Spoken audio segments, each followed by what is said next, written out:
Let go of my kitten? Have fun catching him. This happened a few minutes ago and I'm still laughing. As I've mentioned in previous posts, I have an ESA named Mr. Wellington, a kitten of about 8 months. He's a sweet, adorable fellow who insists on cuddle time. However, he's a mischievous little devil. His second favorite game to play is ignore the cat one scratching post and attack mommy's arms, legs, feet and hands with jaws and claws. We're still working on his biting and clawing. His first favorite game? Wait until I open the door to my small dorm room and scurry up and down the hallway like a toddler, high on Mountain Dew and Pixie Sticks, leading mommy on a merry chase up and down the hall until I catch him. As it's the holiday season, there's practically nobody in the dorms. I have permission to live in the dorms until I'm able to get a place of my own to live. Also in the dorm is a young woman who is an animal lover. Let's call her Clarice. Unfortunately, she has something of an I know how to handle animals vibe. I had decided to go to the kitchen in the basement. I live on the second floor to get my meager Christmas dinner. Unfortunately, Mr. Wellington must have seen The Great Escape and ran into the hallway. Cue me walking up and down the hallway after Mr. Wellington for a good 5 minutes, trying to catch him. Eventually, I managed to wrangle him. I'm carrying Mr. Wellington back to my room when Clarice popped her head out. Now, I'm holding him on one arm with my other hand on his back to keep him from turning into the Tasmanian devil. As I mentioned, he likes to bite and claw me. Apparently this wasn't how Clarice thought I should handle him. Let go of him. Malicious compliance cute. Okay, I said and took my hand off his back. Mr. Wellington sensed my hand moved and took a flying leap out of my arms, starting to run back up the hallway. Clarice looked at me and said, "Aren't you going to catch him?" I grinned and said, "You don't like how I was handling him, so I figured you could get control of him." Clarice realized she'd been had and laughed. "I'm not that much of a monster," so we went back up the hallway to capture ourselves a kitten. We got him and I took him back to the room. Now Mr. Wellington is lounging on the bed, watching me eat some pasta salad and drinking Diet Coke. Update: here's a picture of Mr. Wellington look like an angel. Don't bother you anymore. Fine, I won't. I used to live in an apartment building that had shops on the main level. The building next door was the same. The two buildings shared a wall. My building had assigned parking and yellow paper notes to put in our car windows. A restaurant opened up in the building next door. Their owner, manager, and staff began parking in my spot as well as our neighbors. I spoke to the owner, and she said she would talk to them again, but didn't think it would help. They were even parking in her spot. Every night, I would get home, call them and ask that the vehicle be moved. I was getting tired of this, when one night they put the manager on because they were busy and didn't have time to deal with my request. He did do it, but told me they wouldn't do it again and I was to stop calling them. I suggested they stop parking in my assigned spot. He told me he had too many staff to control where they parked, and he was sure they were not parking in my spot and it was probably a customer. You know, because customers always park behind a business and then walk around to the front to get in. The next time I worked evening shifts. I got home, and this time there was a Range Rover parked in my spot. I dutifully called the tow truck and not the restaurant. I had to wait for a second tow truck because the first one was not equipped to move a vehicle of that type. Something about being jacked up and stuff. They explained it and the wait was because I didn't know enough to be able to answer their questions about the truck so they could send out the right truck first. They towed it, and I went in and went to bed. A few hours later I was awakened by a phone call from the towing company. I had towed the owner and he was telling them that it was his parking spot and that I had no right to tow him. They were going to bill me for the tow. I told the caller about my landlord's parking permits, the numerous phone calls to have them move, about being told not to bother them anymore, and that his restaurant was in the next building with a separate parking lot. We said goodbye and I never heard anything more about it. I also was able to park in my spot after. I told my neighbor and he told me just to be safe. I should tell the owner of the other building. I popped into her shop and told her. She replied with something to the effect of, "You towed the Range Rover?" I said yes. She started to laugh and basically said good for you and told me it was the restaurant owner's truck. Still makes me smile when I think of it. AITA for asking my dad to think of our grief of our mom when planning his wedding to new fiancé. 2 years ago my mom died from was very young, in her late 50s. My parents were married and happy. Of course it was so hard for all us. In under a year he met a new woman and then months later announced they're engaged. It's a short engagement, about 8-9 months from getting engaged till the actual wedding. I do understand a lot of people seemingly more widowed men from stories others have told me find someone very quickly and often be remarried before a year even. So I'm trying not to be naive here. For my siblings and it has been a little strange as for us as we are still processing the death of our mother, but also the new fiancé is only a few years older than me and my sister who are the eldest. We've tried our best to make an effort to be happy for him and be welcoming to her, all while processing our grief. My issue is that he's so wrapped up with his new fiancé that he's forgotten we are still grieving. To the point that on the 2-year anniversary of our mom's death, 3 of us got their wedding invite in the post while the others the day after. It hurt all of us that they didn't think about this date in the days week leading up to it, but I decided to leave it as I didn't want to taint their joy. He sent a message to my grandma, my mom's mom, out of the blue after no contact since the funeral. I was with my grandma at the time, asking for their address so he could send them an invite the day after the anniversary. Hence we were with my grandparents to support each other. Not asking how they were at this time, how they were coping with loss of their daughter, whether they'd be okay with an invite. Just stating they were being invited and he needed their address. My dear grandma said she'd like to attend for our sake, though my granddad refused point blank and was too upset to talk further. A month later, me and my sisters were added to the Hindu WhatsApp group with all new fiancés' friends, all now chatting excitedly and planning the hen. For us that was another pang of heartache, as we are only in this position cause our mom pretty recently died. Here's where I'm wondering if AITA. I sent my dad a message to say I'm happy for him but feel they've not though about our grief and would have liked to be asked first before being added to a hen group.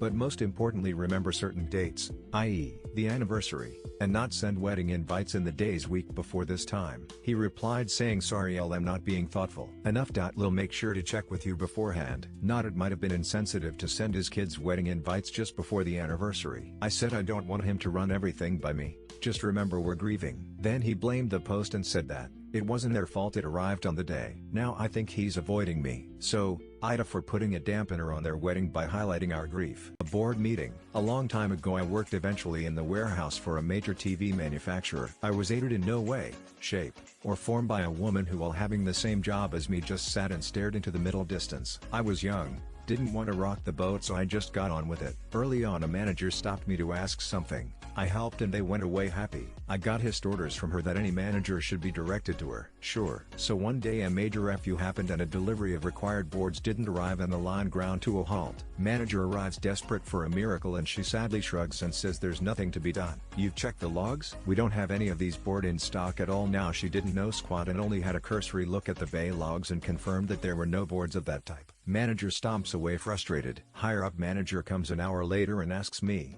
and before I can get 5 words out, she pipes up from her corner and calls the hum over. He stomps away frustrated. The factory is losing thousands every hour. I stop him as he passes and explain that while we don't have the board, 2 smaller component boards combine to make that board. Orders me to get the pallet truck and get the lines going. Previous manager comes round and asks why I didn't say this earlier and I explain I was ordered to direct all questions to the senior worker. End result was factory got going.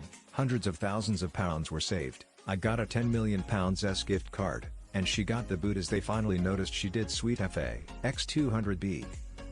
AITA for asking my fiancé to remove his tattoo. Me 24F and my fiancé 28M has been friends long before we started dating. So 5 years ago he had a girlfriend 26F and things seemed to be getting serious. He spoke about getting engaged to her but she kept saying no, or laughing it off as if he had made a joke. One day they decide to get wrist tattoos together. He still tried proposing to her but she just kept laughing it off. 2.5 years into the relationship and he caught her cheating on him with her ex Liam and they broke up after a year or so. We ended up getting together and everything went well. We got engaged a year ago. I have seen the tattoo before and found it a bit odd but was still fine with it. Up until I found chats between my fiancé and his ex-girlfriend, 6 months after we got engaged. He spoke about each time he looked at it, it reminded him of her and the physical scar she left on him. He asked if she removed hers and that's when I found out that she has the same tattoo. They then spoke about the fact that they will always be part of each other's lives in a way. I have asked him to get the tattoo removed or to cover it with another. It makes me uncomfortable knowing that he has the tattoo and makes me feel like I am sharing him with another woman daily. We have been in multiple fights because of this. To me it seems like he doesn't take my feelings into consideration. I've been trying to find a way to stall our wedding plans as I cannot get married to a man that has a tattoo that reminds him of another woman.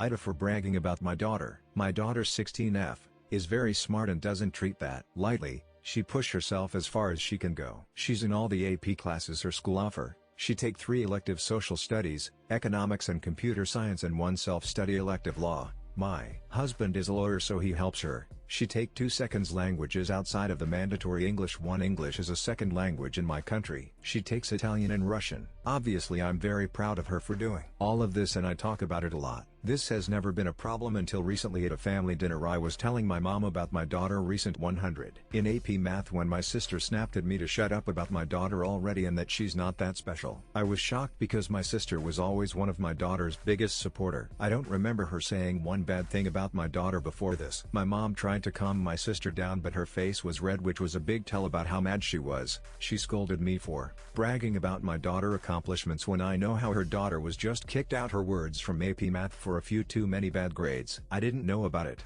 She never told me, but she obviously told my mom since she was on her side. I apologized because I wanted to keep the peace, but I guess it was obvious that I was still confused because she just kept scolding me. After a minute of sitting there, my husband just excused us and we left. I've been getting texts from relatives berating me for insulting my niece like that. I'm so confused, but no one listen when I try to say that I don't know. I'm starting to really feel bad and I think I should apologize again and talk to my sister, but I need to know. AITA for creating a rule that when I host an event for the family, my sister's son is not allowed to come. I treat my family to dinners out and other events fairly often. My sister Charlotte recently moved closer to me and our parents. Before then I only saw her and my nephew Leo for holidays. I invited Charlotte on a family dinner out, and it was an absolute disaster because of Leo. Charlotte called me while she was driving to the restaurant. I could hear Leo yelling in the background. Charlotte asked Leo to wait a few minutes until she was done calling me and then she would give Leo her phone. She wasn't doing anything to actually discipline Leo. My nephew's behavior was no better inside the restaurant. Leo is 8 and yet he was acting like some kind of 2-year-old. He was jumping up and down the booths,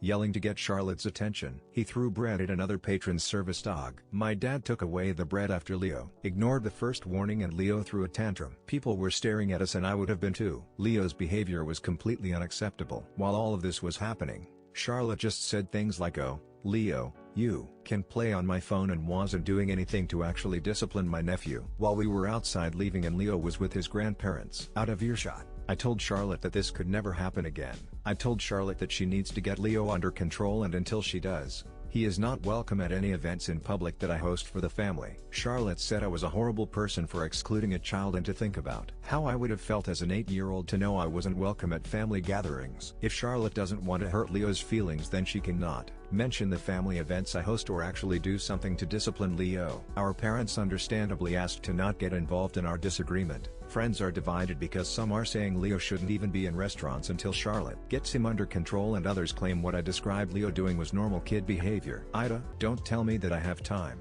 Hi, first time posting here but have enjoyed the stories. Some 15 years ago I worked in local shipyard that focuses in repair work and refitting of all ship types. The yard resides in Europe. Now it is important to note we have a 200-meter dry dock and roughly the same in pier for outfitting. At this particular time we had 2 medium passenger ferries docked and they were moored on both sides of the dry dock stem, leaving 50 meters between them, mostly water. I had a newish boss on the job after my old boss had retired. The new boss was very stuck up and entitled, so we shall call him Entitled Boss or Ed. Other people that come up in this story is me, my coworker, let's call him Matt, not his real name, and the first officer of the other ship. Let's call him Tho. It is normal for our yard to be understaffed by a lot, by half in the least. So a normal workday was between 12-16 hours 6-7 days a week. We were well paid for all overtime, so we didn't mind. We were really busy on these ships and they were moored aft to aft, so we were able to lift all materials on their aft ramps with a crane. I worked with Crane as the guy who arranges the lifts and communicates with the operator at the pier. Matt did the same shipside. We worked well together and had done that together a lot. I was in my late 20s, Matt was in his 50s. This one morning Ed comes to us to let us know of a new job. "Ed, I have a small extra job for you to do since you are not that busy." Me, there are about 20 lifts on the pier and more always comes during the day. I noted to him. Matt was quite silent, he never really talked much anyway. "Ed, I have a dredge coming in 2 hours. You will lift the bucket and the bucket arm off the dredge. A quick job, just lift the 3 things off. You should be done in 30 minutes. Me, just 30 minutes? Ed, yes, they are detached already. Me, okay boss. Matt looked doubtful. We started working, lifting all we could in 2 hours. Then we saw the dredge. This thing was big. The bucket was 60 tons alone and the 2 sections of the arm were 60 tons and 80 tons. Oh, and the heavier bit was still attached. At this point I groaned, but Matt grinned from ear to ear and told me, "Matt, boss's orders, boss's responsibility." Then I grinned. Cue malicious compliance. We got to work. We set the crane in position and away it was closest to the dredge due to weight. This also meant it blocked any other cranes from lifting to either ferries anything. We got the bucket unloaded on a trailer. This took an hour. Then we lifted the other half of the arm. This took an hour to attach to the crane. Oops, lunchtime. Union rules. Then one more hour to unload it. Now the last arm bit was tricky. We had to suspend it from the crane and remove the pins that held it to the digger half of the dredge. The pins are relatively small, only 200 kilograms or 440 pounds each, and held in place by few tons of pull or weight of the arm. It took us 4 hours to free the pins. So any of who are keeping track at this point, we were 7.5 hours into a half-hour job. At this point some crew from both ships and a lot of people from the shipyard were watching us work. This was due to the fact nothing had been lifted to either ship in the past 7 to 8 hours and guys had to stop working. This is when I met a very exited and red foe of the ship. Foe, what the hell are you doing? Why are we not getting materials in? Me, you need to talk to him. His orders. As I pointed at on the dock. Not quite sure what was said, but the foe probably tore him a new one and proceeded to stomp back on board his ship. I saw him exchange a few words with the captain of the ship, and the captain was dialing his phone. It took about 5 minutes for our CEO to get to the pier and proceeded to chew my boss's rear. I am pretty sure he was sitting funny after that. We finished the job right around 8 hours and proceeded to lift our backed up lift queue on board the ships. For some weird reason he never told me how to do my job or had any quick jobs after that, as I had heard he was let go a few years later. Just to be clear, these lifts were difficult due to having to adjust the lifting cable lengths and parts being so heavy. Also the attachment point were fairly high up and the cable we used to lift the weigh around 10 tons, so we never stalled on the job, not our style. But we were very thorough in our work that day. Also we broke a winch pulling the other pin and had get a new one. This took some time and explaining.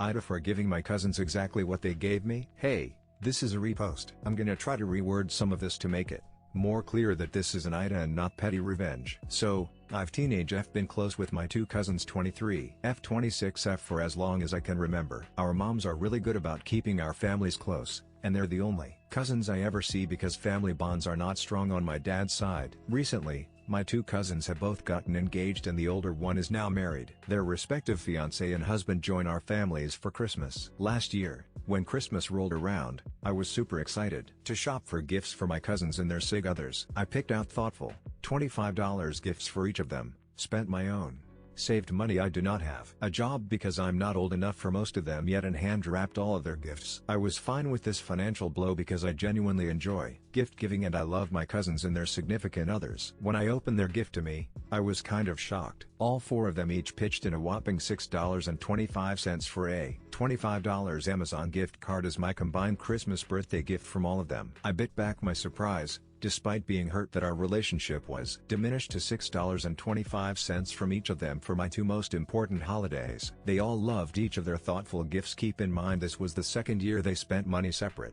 from their parents to give gifts, and I'm already doing it at a much younger age than when they started. Now, here's where I'm the asshole. Christmas came by again and I carefully wrapped $6.25 and put it under the tree for each of them. They unwrapped it and shared a glance. My oldest cousin looked at me and laughed as if there was some mistake. $6.25? She asked. Yes, I figured it was appropriate and I didn't want you to go feeling all upstaged like you did last year, I said while smiling a little too hard. My mother knew of my plan so she expected it, but the rest of the family erupted in outrage. I was told by my aunt and uncle that I was disrespectful, cruel, and materialistic. I get what they're saying and I understand that gift giving is a spirit and not a transaction, but I couldn't help feeling extremely disappointed that my cousins and their sig others thought their gift to me was appropriate given the time and effort I took with mine. They're both new families, so of course money is on the tighter side, but my cousins came wearing $300 shoes and the newest phones and a PS5 and Stanley cups, so I just wish a little bit of that could have been directed at me given how close we were. So am I the asshole for humiliating them? My reaction was petty and rude, but was it fitting and deserved? Added all right to save my fingers from typing this in the comments yet again.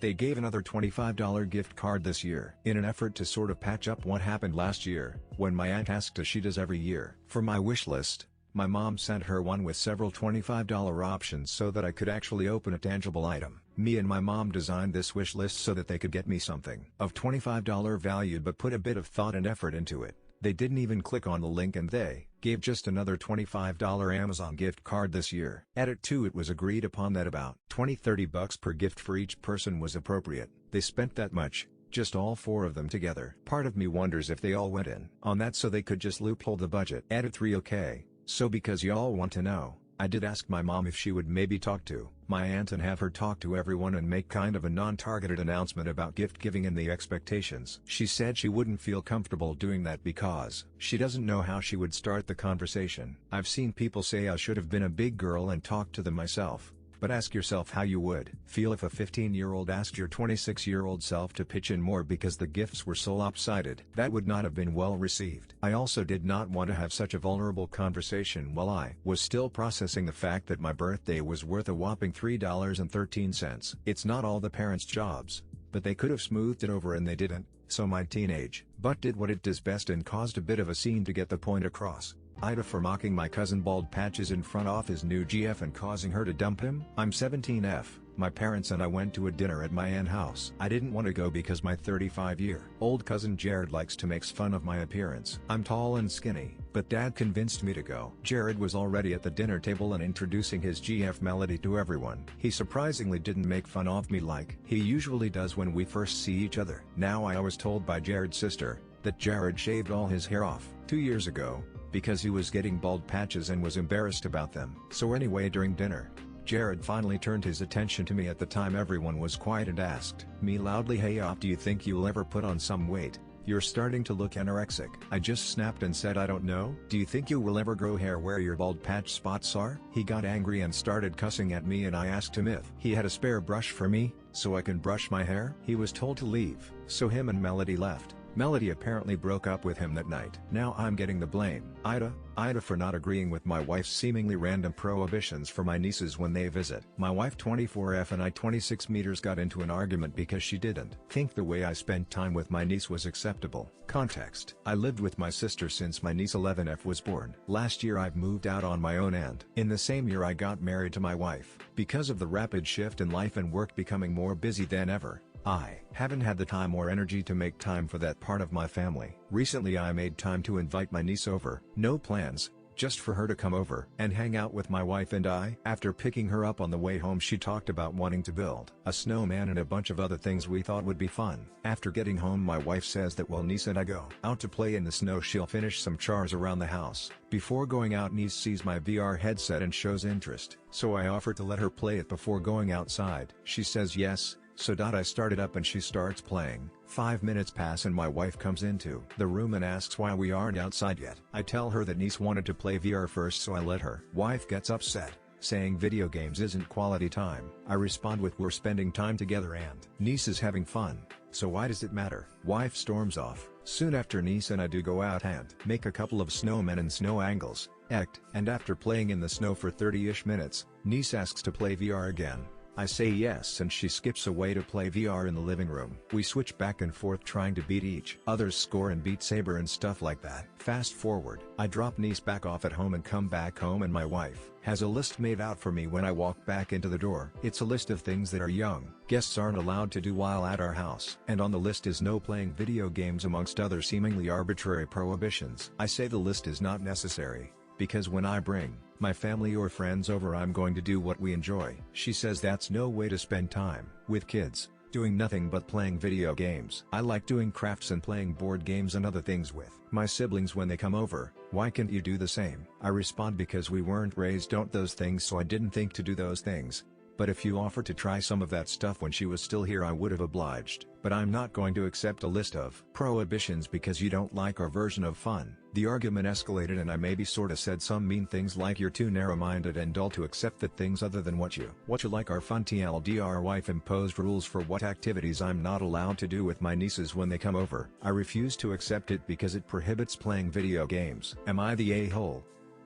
AITA for not letting my daughter go on a class trip. My daughter transferred to a new school this year. It's a private school, and part of their traditions is a beginning of the year overnight class trip every August. She was too late for this year, but next year's is a 2-night trip to Philadelphia. One problem: no more than 6 people can share a hotel room, and there are now 37 girls that would need one. We found out that there's a group of 4-day-only kids, 3 girls, 1 boy, that actually do stay overnight at the same hotel. Even they just don't do it through the school. The 4 aren't super well liked and there have been bullying issues, especially against the boy, but they're friends with each other, so the parents banded together and decided to just fund and chaperone them themselves to avoid any issues. They do 2 rooms, one for the kids, and one for whichever parent goes. They've reached out and offered to let my daughter share with them. She wants to do it. I'm not comfortable. Co-ed sleepovers are not acceptable. It's completely inappropriate. We've been back and forth with this for weeks. The verdict is clear. There's no open room she can get into through the school. They're not getting her a single room.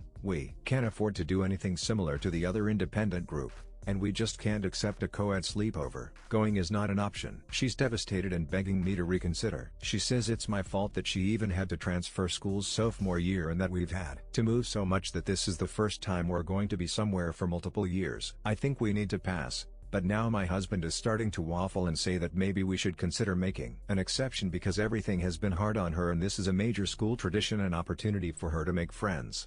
AITA for not letting our nanny leave for a date during our vacation. My wife and I had our first child last year and it's been quite an intense few months. My wife has been on an extended maternity leave, but on top of that we've also hired a nanny maid to assist us with the baby as well as keep the house in order. She stays in our guest house. To celebrate our anniversary I planned for us to take a trip by ourselves, just to reconnect and give her some proper time away from our son. She was excited about leaving but was slightly concerned about leaving our son behind. Her mother was going to come down and babysit with the nanny. Trying to ease things, I asked the nanny if she'd be willing to come along with us on our trip and take care of the baby, stressing that this was supposed to be our couple vacation, so most of the childcare will be hers and more than usual. She jumped at the idea and so I also arranged her ticket and accommodation. To be clear, she was also paid extra for the overtime. The trip was a week long and our arrangement was going quite well at first. My wife was relaxed. We reconnected and our son was close by for whenever we missed him. We would take our son and give her a break either in the mornings or afternoons. On our last day she asked if we could take the night shift as she'd met someone who'd asked her on a date.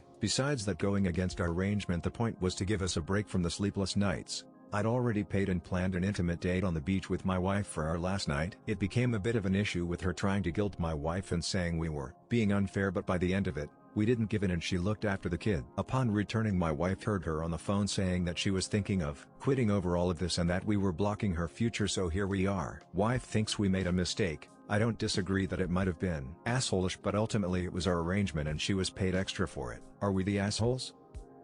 AITA for not paying attention to the kids at my niece's 4th birthday party when the other adults left the room without making me aware that I'll be alone with the 7 kids, which resulted in an injured kid. I 35F love kids, always worked in childcare jobs. During gatherings of friends or family I somehow always ended up in the kids' room, helping the birthday boy and his friends assemble the new Playmobil fortress because he asked me for help or something like that, while the other adults eat cake around a table. Nothing wrong with them. I just always wonder how I got myself sitting on the floor surrounded by tiny humans. But lately my health took a nosedive. Burnout and other stuff. I'm no longer good with noise and crowds or focus. I'm on disability because I can't work. My family knows this. When my niece had her birthday I was invited, but I had a really bad day. I knew their apartment would be too crowded and noisy for me during the party, so I told my brother I had to cancel and come the day after. Discussing the reason, my brother convinced me to still come over for a little while, eat some cake and hug the birthday girl to show up and not disappoint her. I made my limitations clear,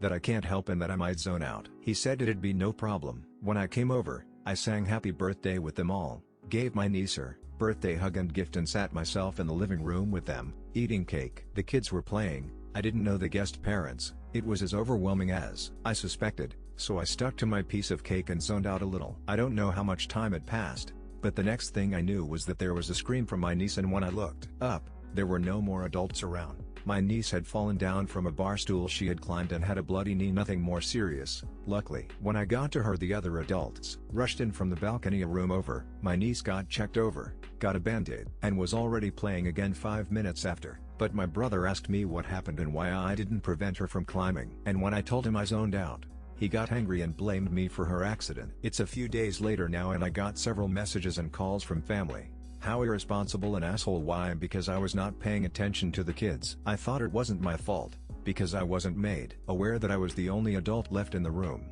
But I'm beginning to doubt my point of view. Am I the asshole here? AITA for not replacing a neighbor's present. My dog ate. We have a 9-month-old puppy. Quite a big dog, full of life and very friendly. Our neighbors have 2 kids around 7 and 10 years old. They must kick a football over our fence twice a week. They come round, knock on the door, and we'll go get it for them.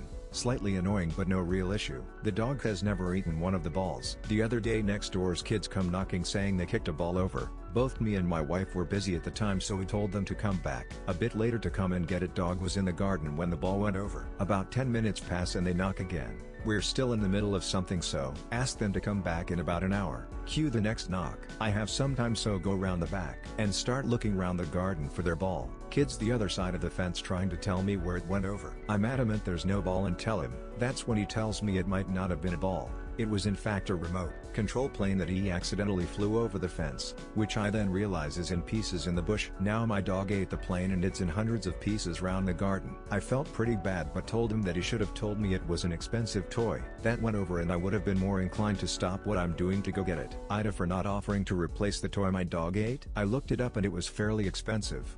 You can count? Okay, count. I was at Costco last month buying a shitload of heavy whipping cream, maple syrup, and half and halves. I was making my special drink that I always give out during the holidays. You know how Costco has that big section full of empty boxes for us to take? Well, yeah, I took a bunch of them and put my ingredients in them so I wouldn't have to manually put each one in my car. I was probably buying close to 20 of each, so I had enough to give all of my family, friends, co-workers, neighbors, etc. I did self-checkout so the poor cashier wouldn't have to scan like 70 items. Got my long-ass receipt and made my way over to the receipt goblins at the exit. At my Costco, most receipt goblins just glance at your card and then just swipe your receipt. They're also lazy to count through it all, lol. Well, the lady I had started off looking through my card and seeing what all I bought. After she realized how much stuff there was, she asked how many of these are there, while pointing to the box holding both heavy whipping cream and half cartons. DBH, I couldn't even remember how many I bought, and so I just started manually counting each one in front of her. That's her job, but I didn't mind counting and helping her out. Now this is where she caught me off guard. Not even a couple seconds into me counting out loud, she snaps in a condescending voice, "I know how to count. I want to know how many of these," while pointing to a carton of half and half. I'm thinking, lady, this is why I'm counting, but alright, whatever. I reply back, okay. I don't remember how many I bought, but since you know how to count, you're more than welcome to. She just glares at me and starts manually counting them all. After finishing counting all 70 items, she hands me back my receipt while trying to avoid eye contact. I just say thank you and wish her a better day. AITA for not telling my former fiancée I bought her dream house. 10 years ago, my fiancée left me 38 meters a few weeks before our wedding. We grew up in a small town. We were friendly, went to the same school, but we never were in the same clique. She was one of the popular kids and I wasn't. A few years after college, I moved back home when my dad got sick. I found a job in my field about 45 minutes away from home. I would help take my dad to his chemo appointments. It was during one of those appointments I ran into X. She was now worked at the hospital. One day while waiting, I asked her out. It turned out we shared a lot of the same interests. It seemed like our relationship was going great. About a year or so into dating, X and I moved into a rented house together. The following year, I proposed. We began looking for a house. X always wanted to live in her grandparents' house on the lake near our town. Her family was forced to sell house when her grandparents died because of an inheritance dispute. 6 months before our wedding, a chance event happened. The couple who bought her grandparents' lake house had grown tired of our snowy winters. It took some work and nearly all of my savings, but I was able to buy her dream house. It was going to be my surprise wedding present, so I didn't dare tell her or anyone in her family my plans. A month before our wedding, X and her friends went to Miami for her bachelorette party. I am not sure all of what happened there. Part of me doesn't really want to know, but I do know her high school BF was there. When she got back from the trip, she broke down and confessed she was afraid to get married and wanted to call it off. It was a mess. She later moved to Florida and eventually married HSBF. I ended up moving back to the city for an amazing job. In the meantime, I still had the lake house. With the help of my mom and dad, we started to fix up the lake house. It took a few years. My mom and dad would look after the contractors while I was in the city. Having the house was perfect when everything locked down. I was able to escape the city and work remotely from the lake house. I live here full time and work remotely. This summer we had 4th of July at the lake house. My sil used photos from the lake this summer in her Christmas card. One of those cards made it to X's cousin. The cousin recognized the house. The Saturday before New Year's, X's mother and sister were at my front door. After pleasantries and answering their initial questions,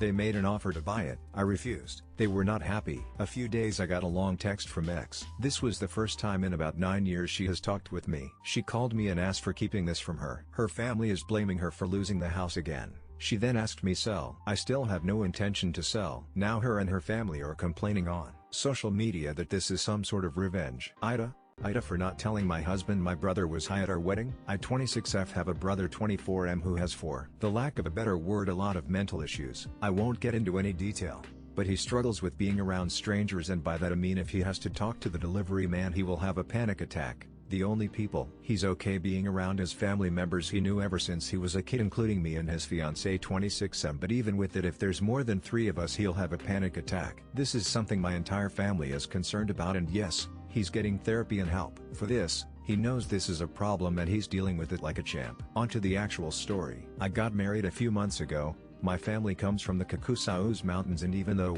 I live in the US and my husband's family is of different origin, my family arranged a huge wedding. It basically went as is. During the actual wedding ceremony they'd only be close friends and family members, but during the feast party after the vows all the guests would arrive. We knew my brother wouldn't be able to handle the party part, so he'd only be attending the more secluded wedding ceremony. My brother was ecstatic for my wedding and thought he'd be able to attend the ceremony since he had been doing great in therapy. But a few hours before the wedding my brother's fiancée called me saying my brother was extremely nervous and probably if he even set foot in that wedding ceremony he'd have a panic attack. He basically asked me something along the lines of, is it okay if he's high during the wedding? My brother has a medical card for marijuana for stuff like this. Though I was upset, I knew it wasn't my brother's fault, so I said as long as he didn't smell like weed it would be fine. During the wedding ceremony he thankfully didn't smell like weed but was very calm and was even able to attend the party. He didn't necessarily seem high either. He didn't really talk to anyone, to no one noticed. But this was also his first time meeting my husband and he was ashamed that he literally had to be high to meet his brother-in-law. So I didn't tell my husband about it. I knew my brother would be ashamed and embarrassing and it wasn't my place to say anything. But my mom did know. A few days ago while we were talking my mother cracked a joke about it in front of my husband. My husband was confused and my mom straight up told him about my brother being high at my wedding. After my mom left my husband was pissed with me. He didn't mind that my brother was high at all. If that's what he needed to do, he didn't mind. He's angry at me because I didn't tell him and that even though he judged my brother in the first place. This is in no way marriage ending before some people's overreached in the comments. He's just been pissed at me. So Reddit, AITA, how our wizard's mastery of arcane technicalities overcame a dragon's challenge. Our DD group has been playing for years, and we love delving into the nitty-gritty of spell mechanics and rules. This story from our latest campaign is a prime example of how a deep understanding of these mechanics led to an epic moment of malicious compliance. Background: our party, consisting of myself, a high-level wizard, a cleric, a fighter, and a rogue, was on a quest to retrieve an ancient artifact from the lair of a powerful and cunning ancient red dragon, known as Pyrothraxis. This dragon, being both intelligent and devious, proposed a challenge: we could take the artifact if we could entertain him without resorting to direct combat or obvious trickery. If we failed or fought him, he promised a fiery demise. The setup: knowing the dragon's penchant for riddles and technicalities, I devised a plan hinging on a very specific interpretation of the spell of Ard's Black Tentacles. This 4th level spell conjures a mass of tentacles that can restrain and damage creatures within an area. However, the damage only occurs if a creature enters the area or starts its turn there. The key here was the term restrain,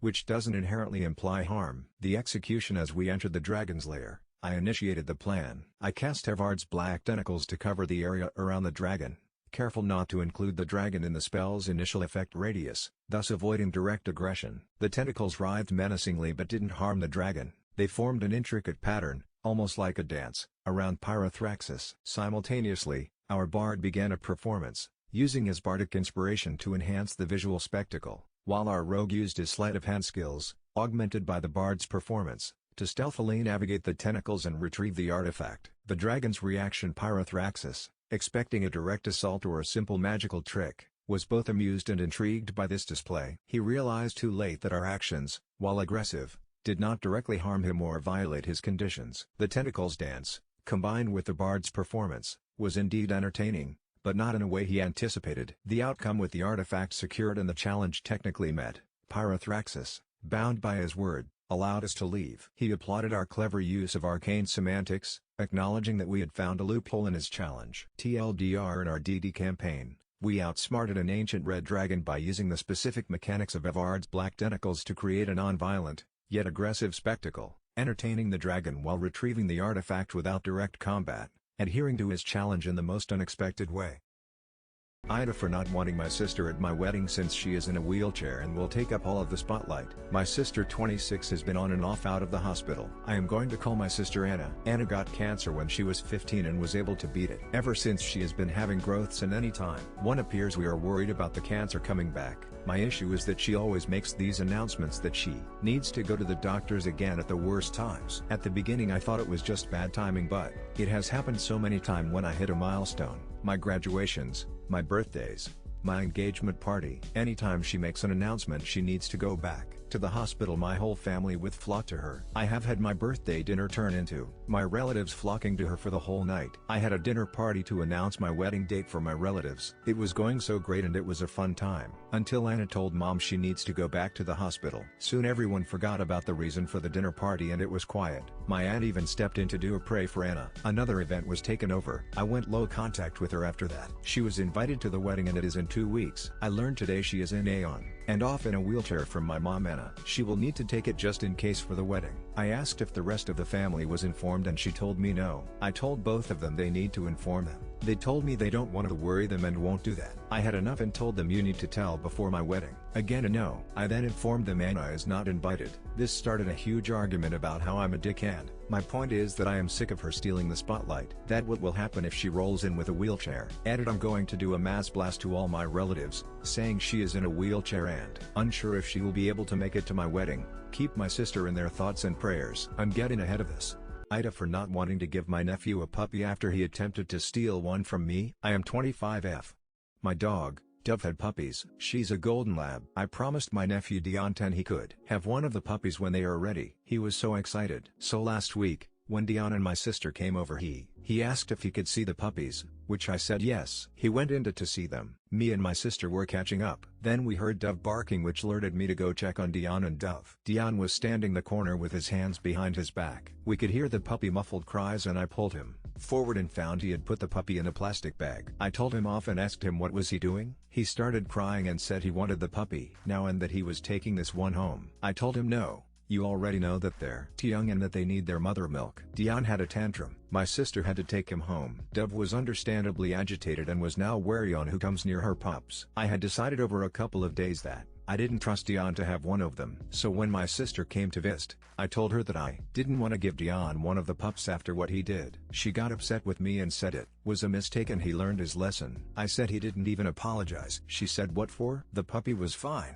I got angry then and said what if Dove hadn't alerted us? The puppy could have died. She said I was going to break his heart if I go back on my promise. I said, I'm sorry but that's my final decision. She left angry. I've since been getting people on my back about breaking my promise and that I'm a liar. I even got a video message of Dion crying and calling me names. I'm starting to feel bad. AITA for picking a revealing bridesmaid dress in order to get one of my bridesmaids to drop. So this has been a long thing coming. My soon-to-be husband has a sister, let's call her Mia. Now Mia and I do not click very well. I am polite but I wouldn't say we are friends. I felt I was forced by his family to make her a bridesmaid or she will be sad. I am going to be blunt. Mia is fat and very insecure about it. This has led bridesmaid dresses shopping to be a nightmare. Never could find something she wants and all the other bridesmaid and me liking it. So I gave everyone 2 options to vote on. Option 1 was getting a dress that can be styled multiple ways, or picking from a collection so everyone matches but they will need to pay for it. Option 2 was I will buy everyone's dress but what I chose the dress and my decision is final. My 5 bridesmaids voted in options 2-1.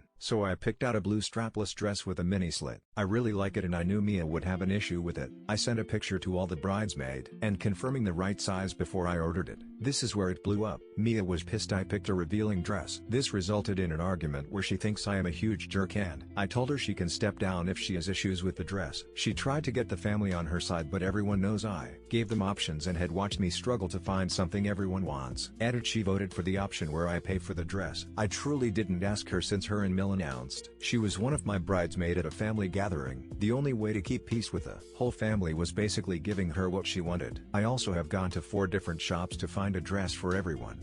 AITA for purposefully outing my stepsister's nasty comments. Not in the US. I 24F currently room with my stepsister Wendy 25F. My dad married her mom. My dad inherited this apartment years ago and let us live there rent-free when I got into the same university Wendy did. Wendy and I get along well though we work in different fields and have our own groups of friends. I have an aunt on my mom's side, Anna 31F. Anna's mom, my mom's former stepmother, used to date Wendy's dad until he moved to another city. Anna has an extremely wealthy older husband, 46 meters. She met him in high school when she babysat his niece. They dated when Anna graduated from college. They're now married with a son 3 meters and Anna has saw him since his birth. Anna lives a luxurious life and shares a lot on social media. I and Wendy are friends with her on several platforms, but Wendy is jealous. There's no other word. She often talks about Anna and her husband age gap. She said it was creepy and there was no way she would date someone so much older. I always tried to get Wendy to stop, but she would just bring the topic back again and again. This Christmas our parents went abroad, so I went to spend Christmas at my mom's side. My mom passed several years ago, but it was nice to see the family. Wendy was set to spend Christmas with her friends, but the host was busy last minute, so I invited Wendy to spend Christmas with me. The day before Wendy and I headed back home, Anna and her family joined us. Anna's husband broke his ankle, so he pretty much sat in a chair and just chatted with anyone who came to talk with him. Anna spent a good deal of time making sure he had food and drinks. Meal was buffet style and checked on him like every 10 minutes. Wendy of course noticed this and kept whispering to me about how this was just a taste of Anna's future, having to wait hand and foot on her much older husband in his old age. Wendy said she wouldn't wish Anna's fate on her worst enemy. She said her husband has a devoted wife since he groomed her so well. I have had enough. Wendy was acting like the biggest Grinch with all her joy-sucking gossips, so I purposefully raised my voice. Wendy, what do you mean grooming? Just because they're 15 years apart doesn't mean there's grooming involved. Everyone around us went quiet. Anna and her husband stared at us, knowing full well it involved them, but they didn't say anything. Wendy was so embarrassed she excused herself and left the party. In the morning when we left, Wendy only said goodbye to my grandma before heading out. Wendy was angry and said I embarrassed her and drove her to her room without even getting dinner. She said I could have told her in private like I have always done and not shame her in public. She said it was normal for people to talk like this about every woman marrying a much older, richer man, and Anna should know people say things like this behind her backs no matter what. I was just tired of her jealousy and hoped this would shut her up. AITA for ruining Christmas and being upset. The only gifts I got from my family were joke gifts. Some background: my family likes to play pranks with Christmas and birthday gifts. It's nothing new. I have 21 as well as my 5 siblings from 29 to 37 years old have all been pranked on our birthdays and on Christmas, and usually it's 1 or 2 gifts. This Christmas though, I was the only person to get all joke gifts. For example, I unwrapped a MacBook from my brother, but when I opened it, it was just some chocolate which I don't eat, so I gave it away, and the MacBook was actually given to my sister inside a bag she wanted. Another gift was what I thought was a book I put on my Christmas list was actually just the book cover put on a dictionary. When I asked my mom about the book, she told me she gave it to my sil. This went on with each present my siblings or parents had given me. AirPods was just a charger block adapter. Gift cards were used and had $0 balance, a card with Monopoly money, and so on, totaling to about 12 joke gifts. I realized I went out of my way to get everyone something they wanted or they'd like didn't get anything. At this point I was bummed, so I went to the living room to watch TV with my boyfriend. At dinner they were all talking about how much they love their gifts, and when Dad asked why I hadn't said anything about mine, I said there wasn't much to say. Everyone but my boyfriend laughed and my mom said it was no big deal as everyone else also got some joke gifts. I told her every gift I got was a joke gift and that the ones they got was also followed by the real one. My dad told me I needed to relax as I'm making a big deal about it and I'd have next Christmas to get the stuff on my list. Not wanting to go back and forth, I told my boyfriend I wanted to leave and we can spend the rest of Christmas break with his family then go home. My family got mad and told me not to go and to just stay because it wasn't serious. I left and put my phone on Do Not Disturb during the drive, and by the time we got to BF's parents' house, I had several missed calls and texts from them calling me names like ungrateful, sensitive, and childish. They said I ruined Christmas and made my parents upset cause I left. The next day, I exchanged and opened gifts with my boyfriend and his family, and one of the gifts I had gotten was the book I wanted, the book my mom pretended to gift me. I posted it on my Instagram story, and not even 0 minutes after posting it, my sister sent a screenshot of my story to the family group chat, and they basically got mad at me for leaving and telling me I ruined Christmas over some presents. They told me I owe everyone, especially my parents, an apology, because my mom spent New Year's sad because of my actions. Now I just want an outside party to tell me if I'm TA here. Am I in the wrong for being upset about the gifts and for leaving? After reading their messages and sitting on this for a few days, I'm now feeling like maybe I was upset over nothing and need to apologize to them. AITA for saying my friend wished me dead. My 18F friend 19M is obsessed with fat women and how they shouldn't be allowed to date. He's also obsessed with male height and constantly talks about it. as if men's height and women's weight are somehow parallel. He asked me would I date a short guy. I said I would not date a guy under 6 feet, since I'm 6 feet and tired of having to slouch around short people. He started talking about how all women want tall men, and that's why society is collapsing. He said no woman should be over 130 pounds, and if they are, they shouldn't get a date. I said glad to know you want me and other women dead. Any woman who is 6 feet tall and 130 pounds has a severely underweight BMI, and is most likely anorexic. So he wants me to be anorexic and die basically. I'm 155 pounds currently and very thin, and people always tell me I need to eat more. Also, I said he and other men should lose weight then, because he and most men weigh much more than 130 pounds. He said I'm a liar, and he never wished death on me or other women. I said saying that I should be 130 pounds is basically wishing death on me, since that would make me anorexic and sick. You want me to wrap your presents? Okay. Every year my dad simply refuses to wrap his own presents for Christmas. He pushes that task onto either myself or, for gifts for me, my brother. This year he said he'd give me $5 to wrap a present for my mom. So I agreed. He came in 2 minutes later with another thing for me to wrap. I told him that it was $5 more to do that. He refused, and we went back and forth for a while and I never agreed to anything. I wrapped the paid for present very nicely, but as for the other one, I wrapped it in a way that completely undermined the whole purpose of wrapping a gift in the first place in a nice clear plastic. That way, for everyone playing white elephant, they'll know not only what it is, but who put it in as well. My dad almost always puts in a Visa gift card with 1 cent on it. When he saw it at first he didn't think it was wrapped, but I told him to look closer and to see that it was indeed wrapped. He ended up not caring, but I'll get to see how everyone else reacts tomorrow. He even complimented me on my wrapping skills, kind of backfired, but I tried to comply in the least helpful way possible. Edit this white elephant. White elephant is for any kind of gift. Gag gifts and real gifts are on the table. My dad is being a boss here by putting this gift in. It also does not say how much is on it. It's a surprise for whoever gets it. I just happen to know because he told me. He's not a very good person, so I try and cooperate as maliciously as possible in any situation I can.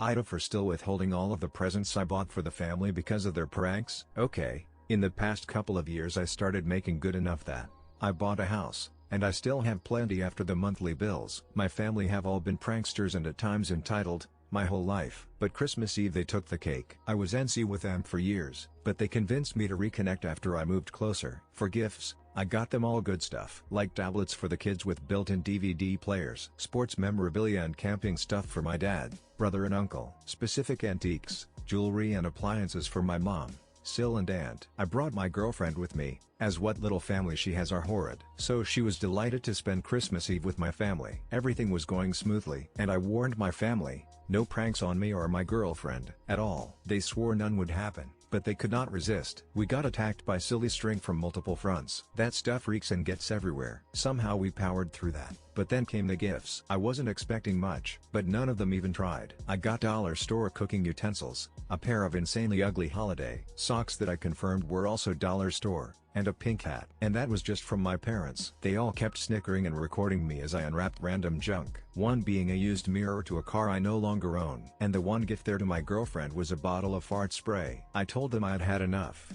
and they'd agreed to no pranks. Long story short, they weren't just gag gifts. They were the only presents there for us. I had enough and just started gathering up all the presents I'd brought. They all freaked out and demanded I give them back. I told them all that they didn't change one bit, and they could kiss all of that stuff goodbye. We bagged everything and stormed out. The family keep calling and messaging me that I'm being greedy. I couldn't take a joke. Couldn't think of anything to get me. The kids are crying. I don't need to go on. AITA, I've refused to return any of the presents. AITA for telling my bridesmaid that she can't wear the same hairstyle as me for my wedding. My 25F bridesmaid 25F, Nola said she does not like the hairstyle I have picked for the bridesmaids and is going to be wearing the same hairstyle as me. When I told her no, she got very upset. My bridesmaids are wearing a messy bun, and I'll be having my hair down in Hollywood waves. For context, we've known each other nearly 5 years, but haven't kept in touch much in the last 2. The only reason she's a bridesmaid is because she called me up on a promise I made her 3 years ago saying that I'd make her my bridesmaid when I got married. I'm really bad at saying no, so I said yes. I got her the bridesmaid's outfit and accessories I am paying for everything they are paying for their own hair makeup. Nola has already said she doesn't like the bridesmaid's outfit and asked me to change it. I was unable to as my other bridesmaids loved theirs and the dresses were non-refundable. I also asked my bridesmaids to wear any color of the rainbow to my bridal shower, and I told them I'm wearing white. Nola said, "I'm wearing pink." Mia, "Sorry but pink isn't a rainbow color. Did you want to pick something else?" Nola, "Fine. Then I'll wear white." Me, "That isn't a rainbow color either and I'm wearing white. How about you wear green?" Nola, "I'll think about it. I've already asked her to cater to my above requests, not changing the bridesmaid dress wearing a rainbow color for the bridal shower. AITA, for also asking her not to wear her hair like mine, wear it like the rest of the bridesmaids. AITA, for telling my dad I don't exist to be a reincarnation of his mother. I-30F was named after my deceased grandmother, Phyllis, whom I never got the chance to meet. She was the matriarch of my dad's side and her death left a great impact. I was the first child in the family born after her death. My mom says she really didn't want to name me this, but my dad strong-armed her. This name has been difficult for me in a number of ways. My dad refused to let me go by a nickname all throughout my childhood. The other kids still found ways to mock me, such as calling me Phil and telling me I had a boy's name. Then in my teens, they'd ask me if I wanted to be Phil. Now, I know kids can find anything to tease people with, but it certainly didn't help. The larger reason it was hard is I felt like I had to live up to a ghost. It doesn't help I look just like her. I was constantly reminded of the legacy I had to live up to. Anytime I made a mistake, I was told I needed to uphold the honor of the name. Keep in mind, I have always listened to my dad's stories, learned about the history, and I greatly appreciate that I was named after someone so amazing. And I tell my dad this, even though I say I'm not a fan of the name. In college, I decided to reinvent myself and began going by Lissa. In time, people began to assume my name was Alyssa and I just went with it, to the point that's all my friends, colleagues, etc. called me this. My family was aware but would still call me Phyllis, which I accepted for the time. My dad made his disappointment clear, but I told him all that mattered is he got to call me it. I also explained why the name was difficult to me several times, both growing up and as an adult, and he told me the meaning behind it was greater than bullies and that I should be honored to have such a legacy. I got married last fall and it was an issue for my dad that the officiant called me Alyssa, that Alyssa was written on all the wedding decorations and invitations. When I went to hyphenate my last name with my husband's, I also chose to legally change my name to Alyssa. I had my grandmother's middle name as well my whole life and I kept it as it was never an issue. It's Marie for those curious. The issue for my dad is that his family has grown used to calling me Alyssa. I never asked them to, but they chose to do so. My dad has said that I was wrong to change my name and that I should feel honored. I tried to explain my reasoning and he said it hurt him that I didn't care enough. I got mad and said I cared enough to respect him calling me Phyllis and never correcting him. I respected him by always validating his feelings and never telling him he was wrong, while he always brushed mine off. But if he wanted the truth, I wasn't born to be a reincarnation of his mother. I am my own person and it's not fair for him to put his grief on me. This really upset him. My mom said I pushed it too far by saying all of that. I feel bad he's upset, but I don't know if I agree I was wrong. AITA? Credit card? Ask for ID. For reasons unimportant to the story, I was reminded today of something that happened decades ago.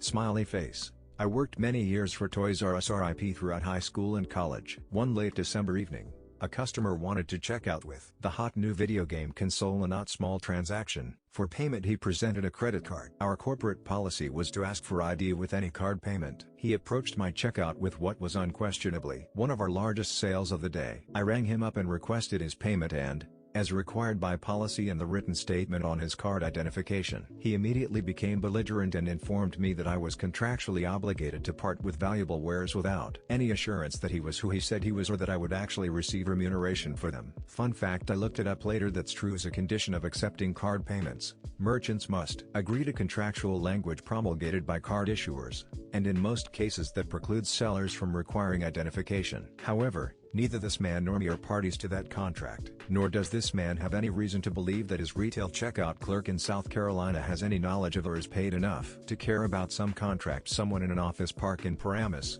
New Jersey may or may not have agreed to with Visa or MasterCard. Naturally, upon being informed that I refused his purchase, he threatened to sue me personally and demanded to speak to my manager. I, in fact, was the highest ranking employee in the store that day, with a pittance more hour above minimum wage, several years more experience than any other hourly employee, and anyone with more clout than me off for the holiday. I was the manager on duty and had stepped onto a register myself to expedite operations. I cheerfully told him I would be happy to get the manager for him. I literally spun on my heel and then asked him how I could help him. I made him re-explain to the manager why he was upset with my associate. He ultimately then presented his ID, but the manager agreed that photo ID was entirely irrelevant as the customer had said, if the card was signed I must accept it based upon his signature. Unfortunately, however, the signature on the card and the signature on the receipt did not match. The card was prominently signed DOUCHEYMCE and DITLEDFACE ask for ID. The payment slip was signed DOUCHEYMCE and DITLEDFACE, close, but clearly not a match. My employer was therefore contractually required to refuse the transaction and to report the fraudulent attempt resulting in a card freeze. Can I trust you to find the exit, or will you require the assistance of the local constabulary?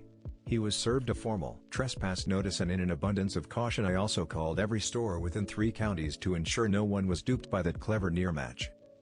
AITA for telling my dad to F off and to never contact me again. For some backstory, my mom passed away when I was 17 due to cancer. The cancer she had was found too late, and the doctors wouldn't have been able to treat it in time, so we were left with limited days we had with her. My mom was my dad's whole world, so you could imagine what it was like for him when she passed away. My dad ended up never recovering from her death, and would go days drinking and lashing out at any minor inconvenience. He'd sometimes lay his hands on me but would apologize to me afterwards and get me expensive stuff to make up for it. Over some months he started to get really bad. He started to threaten me and would mock everything I would do or say.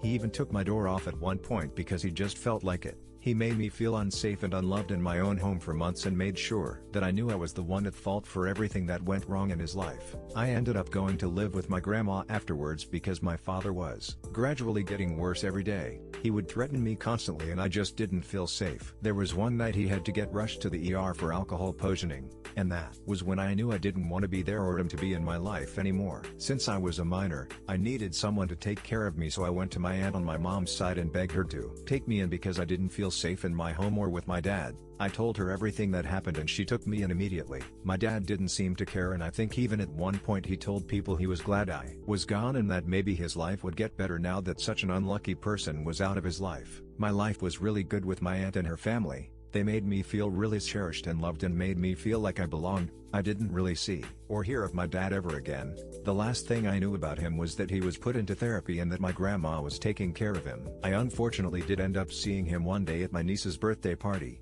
My grandma was invited, so she ended up inviting my dad too. I wasn't aware of it until after they had both showed up together. When I saw him, all I felt was disgust and how bad of a father he was to me for no reason. Just because he was hurting doesn't mean I wasn't. He ended up coming over to me a couple hours into the party asking if we could talk, and I don't really know what came over me, but I lashed out at him, telling him that he has no right to come here or even ask for anything considering how much of a douche he was to me when I was younger. I told him that his wife died but my mom died too. I don't really remember what else was said because I was literally having a full-blown breakdown in front of everyone, but I know it wasn't good. All I remember is that my aunt ended up taking me away from the party, and I heard that my grandma said I was in the wrong for doing what I did because my dad was going through a lot. But I was also AITA for telling my girl she'd make a terrible trad wife. I am in a long-distance relationship. We've been together since HS and are very in love. It's hard, but worth it. She goes to a community college in our hometown and I'm at Stanford. She recently applied to go to college with me and got rejected. She has been off since she found out. We ended up getting into an argument. She told me she doesn't want to go back to college. I tried talking to her. I said school is what is best for her, and she shouldn't let the rejection hit so hard. She says I never wanted to go to Stanford anyway, which is a lie. I know how badly she wanted to get in and insisted she should drop out and come live with me instead. I said, "Oh, you want to get a job, live with me?" I said you could go to a community college around me, but she said the weirdest thing. She said I'm tired of college, and I don't want a job. I can cook and clean and look after you. I was honestly surprised. I said, like what? A traditional housewife? That's really what you want? She said yes. People have been doing it for hundreds of years. Why not? I said I'm not interested in a relationship like that. She got frustrated with me. She said of course, no one respects a housewife anymore, but they do a lot of work. A real man would appreciate that they have a woman at home cooking, cleaning for them. It's real work and it's hard work, but men like you have no appreciation for the work women do. I said I have appreciation for it. But it's not a relationship I want. I want a partner that is motivated in her career and to succeed just like I am. I added that I have a tiny apartment, and it's not like she knows how to cook. It is work, I guess, but nothing compared to school and actual job. She said I was implying a woman's value is determined on her ability to work, go to school. She said I have no respect for women and was sexist. I just got fed up and annoyed and snapped at her. I said I wasn't being sexist. Imagine if I said I didn't want a job and was going to stay home while my GF paid all the bills, worked, and went to school. Everyone would call me a deadbeat, lazy asshole. I also said she'd make a terrible traditional wife. She doesn't want kids, and she doesn't know how to cook or clean. I know how to cook better than she does. What kind of trad wife is she going to make? I'm also 20 and not looking to have someone be reliant on me. I said it's important for her to get a job and be financially secure for herself. I also said she was only saying this stuff because she got rejected from Stanford. Hello, it's Stanford, they reject everyone. She loves her career and can't seriously let a setback that small keep her from what she really wants to do. So many people get rejected from schools like that. You can't just drop out. Like you got rejected, big deal, try again next year. After I said all of that, she was just silent. She didn't even say anything and just went to her room and locked herself in. AITA here? Do I need to apologize immediately? AITA for telling my mom her husband went to his family to pressure me into asking him to be father of the bride for my wedding. When I got engaged, I-24F asked my mom if she would walk me down the aisle and have a mother-daughter dance during my reception. She enthusiastically said yes. We told my stepdad and he said he was happy for my mom. He and my mom started dating when I was 6, he moved in when I was 9 and they got married when I was 10. When mom first started dating him, she sat me down and told me he wasn't ever going to replace dad and that if he ever pressured me to do something I was uncomfortable with, like call him dad, I could tell her and she would nip it in the bud. She made it clear our relationship didn't have to fit anyone else's mold, and she reminded me of this again when he moved in and when they got married. She also asked for my feelings on things every step of the way, and I liked my stepdad and cared about him, so it was easy to agree to him moving in and to them getting married. I never called him dad or really thought of him as a dad figure. He was something different and it wasn't nothing, but I'm not sure I would have a word to describe it. But we got along great. It was just never the same as my relationship with my mom. I always dreamed of mom walking me down the aisle and dancing with me at my wedding. She was there and always put me first, and we're our own team. But she also loved and never let him be just a piece of history I never knew anything about. I always appreciated that in her efforts to keep me involved in his family, or the good parts anyway. A few weeks ago my stepdad's parents texted me with a weird comment about father of the brides needing a little extra detail to go into their wedding suit. It came out of nowhere and I didn't reply because I honestly had no idea what it was about really. A few days after that I saw them and they asked why he wasn't in rehearsal for our father-daughter dance. I told them there was nothing to rehearse and mom was dancing with me. I said my stepdad and I would dance at a different point on the day. They said father of the bride is the dance, not mother of the bride. I told them he wasn't going to have that traditional role. Another day then they mentioned it to me and I asked them why they kept bringing it up. They said I should be ashamed and I humiliated my stepdad and he was so upset that he went to them. I spoke to my stepdad and he confirmed he went to his parents with the hope I would see the error of my ways, and he didn't want to piss off mom by saying something directly, but he told me he deserved to be father of the bride and not stepfather of the bride. I told my mom what he did and she was furious. Of course my stepdad was upset with me, but his parents were pissed and told me I ran to my mommy like a little girl instead of a woman. AITA for telling my sister-in-law she'll have to foot her own bill. The year of 2023 was, for various reasons, quite financially successful for me. I'm 32. So after spending Christmas together with family, I invited extended family, my siblings and their spouses' children, and my wife's sister Amy and her spouse children on a 5-star safari resort vacation in Africa. After the safari we arrived at the resort on the 31st and celebrate New Year. Today was, so to speak, our first day of relaxation and the beach. Now, as a child I hated the beach, and my old man would grab me and throw me in the water to get over my fear, and I hated every second of it. My 4-year-old daughter Lizzie takes after me. She's scared of the waves and hates algae. We take the rational approach and let a 4-year-old enjoy the beach in her own way without forcing her into the water. Well, today the entire morning my sil Amy was trying to convince Lizzie to enter the water. Honestly, it was all civil and I didn't pay it much mind, but at some point, I left to get everyone cocktails from the bar. And meanwhile Amy was left alone with some of the kids including Lizzie. When I returned I saw Amy dragging my crying Lizzie to the ocean. Needless to say I immediately grabbed Lizzie back, but I was furious. When I asked why she'd think it was a good idea to make a child cry over swimming in the ocean, I was given the classic "it's good for her health" BS. So I told my sil plain and simple, she oversteps one more time or breaks my rules during this vacation, and when we check put, she'll have to foot her own bill. AITA for telling my son-in-law's wife she will never take my daughter's place. I lost my daughter Abby 7 years ago. She was married to Scott and had 3 children with him who are now 11, 12 and 14. Scott and my grandkids stayed part of the family, and last year Scott remarried. His current wife is Beth. We all knew Beth for a few years prior to the wedding, and she was always very friendly, though at times she could be a little pushy. Scott would always handle that though. After they got married, Beth's pushiness got worse and Scott appears to have lost control. Beth was upset when she dropped my grandkids off one day that we had not added photos of her to her house and commented as such. In our living room we have a display with photos of our kids and their weddings. She felt her and Scott's wedding should be there. She was upset when my grandkids spent Mother's Day with us and our extended family and we did not include her. Scott wasn't invited either. Mother's Day is a difficult day for him due to a bad relationship with his own mother, but Beth said we should invite her too because she's part of the family, and then she said she's one of our kids too. I asked her what she meant and she told me she is obviously going to be one of our kids now that she's the mother figure for our grandkids. I told Scott what she said and he was embarrassed and told me he would speak to her. Beth was also upset when my husband posted on Facebook to say something about our kids and she didn't get mentioned as one of our kids, but as Scott's wife we mentioned Scott and how wonderful he was to Abby and how wonderful he is as a father. For my grandson's 14th birthday, we were all together and he wanted a mom's side photo. Beth attempted to get into the photo and when Scott tried to remind her, she said she's part of the family now. He pulled her aside and the photo was taken without her, but she told one of my sons after that she felt like we weren't treating her as a daughter and then said Scott never treated her as a lesser wife. We saw them a little over Christmas and Beth was upset that we got them a joint gift for her and Scott instead of getting her one alone. She told me she's tired of feeling like she's not really family and she said she feels like we always put Abby first when she's here now. I saw Ed after this and I told her she can never take my daughter's place and the fact she ever thought she could is outrageous. She told me the kids call her mom and they think the world of her, so why wouldn't we? I told her the kids have always called her Beth when I hear them and she turned around and said that's our fault because the kids should be calling her mom and they don't. She lost it from there. Beth stormed out and I explained what happened to Scott. He apologized and left the kids with us so he could speak to her. I think they worked it out, but Beth said I was needlessly cruel too. Imply she's not as good as Abby and doesn't deserve to be our daughter. AITA for telling my stepsister that I'll share my room if she shares her car. So,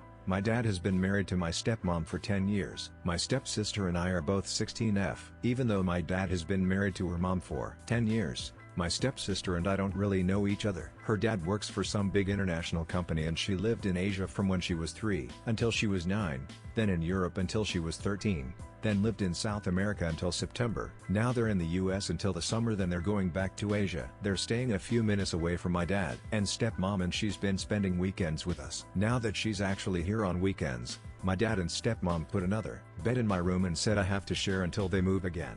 She goes to this $75K a year international school by my school and drives a brand new Tesla. I go to public school and take the bus. I told her she should drive me to school because her school is next to mine and the bus sucks. She said no. I told her to be a good sister and help me out and she said she's not my sister. Since she won't help me out and says she's not my sister, I won't be sharing a room with her. I left her stuff outside the room and took the spare keys so they couldn't let her in, and I told her I'll share my room when she shares her car. Now her dad won't let her come here and says her mom has to go to their house to see her. They also might go back to Asia early because apparently the whole point of them staying here for a year was for her to get to know her mom. She visits for a couple weeks a year, but it's different and that's not going to happen if she doesn't have a room at the house. They're saying they get why I did it, but I need to deal with her until she goes back to Asia. AITA for telling her I'll share my room when she shares her car. Be quick, but give extra attention to self-checkout receipts. Okay then. Legal disclaimer: I work for a company that may be better known as CoCost. Our warehouse management team have narcs on here, and they know my handle from another sub. I am member service, the people at the door, and for the love of all small gods, please have your card ready before you get to the entrance, receipt ready at exit, and leave your support animal at home. We know which animal is legitimate and which is a pet, but we may not say anything. X200B as anyone that has been into one of CoCost's warehouses. Warehouses knows, all receipts are to be checked for accuracy at the exit. I am looking to ensure items that may have been left in the cart, TP, PT, water, pop, Dysons, etc. were rung in bottom of buggy bob, and for double scans happens more often than you think. To me, The bigger sin is a double scan. X200B now, the past few weeks we at member service had been advised to keep the line moving which, to us MS people, meant bob and go, with a little extra attention to self-checkout SCO receipts. When we catch an error, we will normally send them to the returns desk which is less than 20 feet away, unless returns is lined up more than 2 members deep, at which point we call front end for a door audit. X200B well, one day during the week prior to Christmas, I caught a cashier double scan mistake. Returns was 4 people deep, so called for an audit. By the time the front end soup got to the door, returns was down to 1 person waiting. After taking care of the member, the soup proceeded to give me a tongue lashing about wasting her time. The member should have just been sent to returns. X200B yeah, well, she would still be waiting because the person still at returns was there when I called. X200B soup just give cashier receipts a look, but be careful about SCO note 1 if exit backs up. The soups have to come give us a hand. Soups have to come give us a hand too by corporate policy. All items in a SCO card need to be counted. X200B QMC cashier receipt only looking for double scans. Because the member should not suffer SCO receipt I am counting everything. X200B not even 5 minutes later, the same soup is back to help me clear the line. X200B repeat multiple times over the next 1-2 hour. X200B soup you're usually better faster than this. Me yeah. Just following your instructions. Soup huh? Me let cashier receipts go, counting SCO, not my fault you let members through SCO with 56 items. D. Boss introduces new time tracking tool to avoid time manipulation, backfires on him. I work in a small startup company of around 12 people. It's a very good atmosphere in the office and everyone pulls their weight and is super motivated. However, our boss likes to micromanage us, even though he has no expertise in any of our fields. Marketing, design, accounting, especially us in marketing and design suffer a lot from that, since he will make changes to our strategies post website, sometimes without telling us, and then gets upset at us when the customer feedback is bad and we aren't reaching our predicted goals. So recently, he told us that the reason he thinks we aren't seeing enough results is because we are manipulating our hours and not actually putting in the work we should. Until then we each wrote down our hours manually in an Excel sheet, but with the new time tracking tool, he would see how long we were working down to the minute. We also could only log in on our desk PCs and previously approved home office devices, but not mobile because if you are not at your desk, it is not work. After our initial shock passed and our boss left for the day, our manager called for a meeting and we came up with a plan. We would do as he says, in the most just following the rules way possible. 1. We would not engage in work-related conversations with him, unless we are sitting at our desks and are clocked in. 2. Any questions by him which are asked after we are clocked out will only be answered once we clock in again the following day. 3. Every phone call, text message or otherwise work-related things outside of the office would only be answered once there was an option for us to clock in, either next day in office, or for some of us on our home office device. 4. Since we no longer have the option to shift time manually, all work minutes and hours would be clocked exactly when they took place. Side note, in my country, weekends pay better, Sundays have to be paid double, and working after 8 p.m. warrants additional financial benefits by law. Previously, if we needed to post something real quick or had a question, we would just add the weekend hours or late time to the upcoming Monday, basically out of goodwill, but no more of that. 5. We would stop any independent activity like posting on social media or writing an email and would send him everything to approve before following through. After about a week, our boss was so fed up with this, he gave us the option to clock in from our mobile devices, so he could get a more immediate response to his questions. However, this of course led to his clocking in ways more frequently since, as I said, he likes to micromanage, and is therefore asking a lot of questions. I'm happy to report that as of 2024, we have abolished the system again and regained most of our independence, and even though our boss is still pissed about how we exploited the system, it brought the team closer together and hopefully taught him a lesson. Boss says if you're 1 minute late I'm docking 15 minutes from your time, gets mad when I don't work the 15 minutes I was docked for free. Posted this in another sub and got told to try it here too. This happened about 4 years ago. I do construction and we start fairly early. Boss got tired of people walking in at 6:05 or 6:03 when we start at 6:00, even though he was a few minutes late more consistently than any one of us were, so he said if you aren't standing in front of me at 6 o'clock when we start, then I'm docking 15 minutes from your time for the day. The next day I accidentally forgot my tape measure in my car and had to walk back across the job site to grab it, made it inside at 6:00. Boss chewed me out and told me he was serious yesterday and docked me 15 minutes. So I took all my tools off right there and sat down on a bucket. He asked why I wasn't getting to work and I said I'm not getting paid until 6:15, so I'm not doing any work until 6:15. I enjoy what I do but I don't do it for free. He tried to argue with me about it until I said, if you're telling me to work without paying me, then that's against the law. You really want to open the company and yourself up to that kind of risk? Maybe I'm the kind to sue, maybe I'm not. But if you keep on telling me to work after you docked my time, then we're gonna find out one way or the other. He shut up pretty quickly after that and everyone else saw me do it and him cave, so now they weren't gonna take his crap either. Over the next few days, guys that would have been 1 or 2 minutes late just texted the boss, "Hey, sorry boss, would have been there at 6:02 and gotten docked. So I'll see you at 6:15 and I'll get to work then," and then sat in their cars until 6:15 and came in when their time started. So between people doing what I did or just staying in their cars instead, he lost a ton of productivity and morale because he decided that losing 15 minutes of productivity per person and feeling like a big man was better than losing literally 1 or 2 minutes of productivity. Even though everyone stands around BSing and getting material together for the day until about 6:10 anyway. After a few weeks of that, he got chewed out by his boss over the loss of productivity and how bad the doc timesheets were looking, and reflecting poorly on him as a leader because we were missing deadlines over it and it showed that he doesn't know how to manage his people. And then suddenly his little self-implemented policy was gone and we all worked like we were supposed to and caught back up fairly quickly. Worker solidarity for the win. Not one person took his crap and worked that time for free after he tried to swing his weight around on them. But obviously I was a target after that and only made it 2 more months before he had stacked up enough BS reasons to get away with firing me when I called in a few days in a row after my mom fell and I took off work to take care of her and monitor her for a while during the day. TLDR, boss told me because I was 1 minute late he was taking 15 minutes off of my time, so I didn't work for 15 minutes. People saw me and I accidentally triggered a wave of malicious compliance in my coworkers and the boss got chewed out over it. Do nothing all night for a ton of OT? Yep, why not? Little bit of backstory.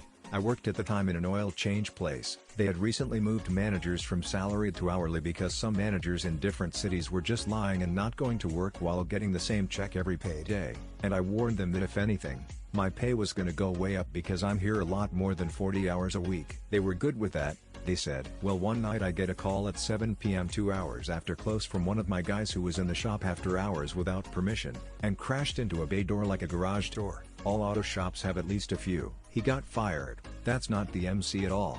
Just set up. So I came in and investigated. The most relevant fact here was that he bent the door so there was a maybe 4-inch by 4-inch gap. A house cat could have squeezed through. I called our door repair guys immediately. They said their folks were on an emergency after hours call already, to somewhere 5 hours away. They could be there in the morning. I said okay, since this wasn't a danger. The door was in a place not visible from the street. You'd have to be behind our building looking for this to find it. Alarm still sets. Motion detectors still work. Anyone that broke in through this metal door with a 4-gap would have needed tools, and was gonna get in even without the gap. We don't even keep more than $100 cash around, and anything expensive to steal was equipment bolted to the with it tomorrow, right? Obviously, no. Called my boss to fill him in and he said to call the door guys. I told him I did already and tried to explain their situation. He interrupted and told me in super rude and loud words this dickhead did not like being called after work or having to do any work ever, just to call them and not bother him again about it. Then texted me to rudely say that I better damned well stay there until they arrive and finish the repair. So, since I was single, had no plans,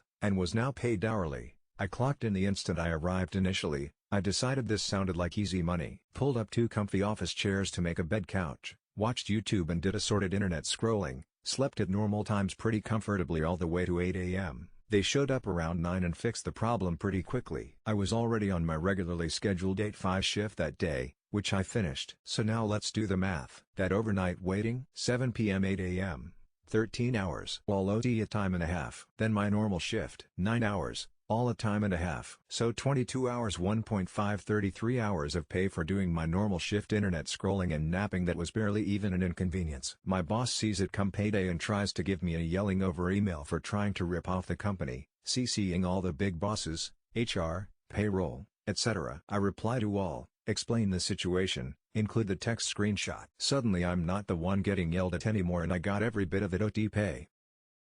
Do you want to put me on watch?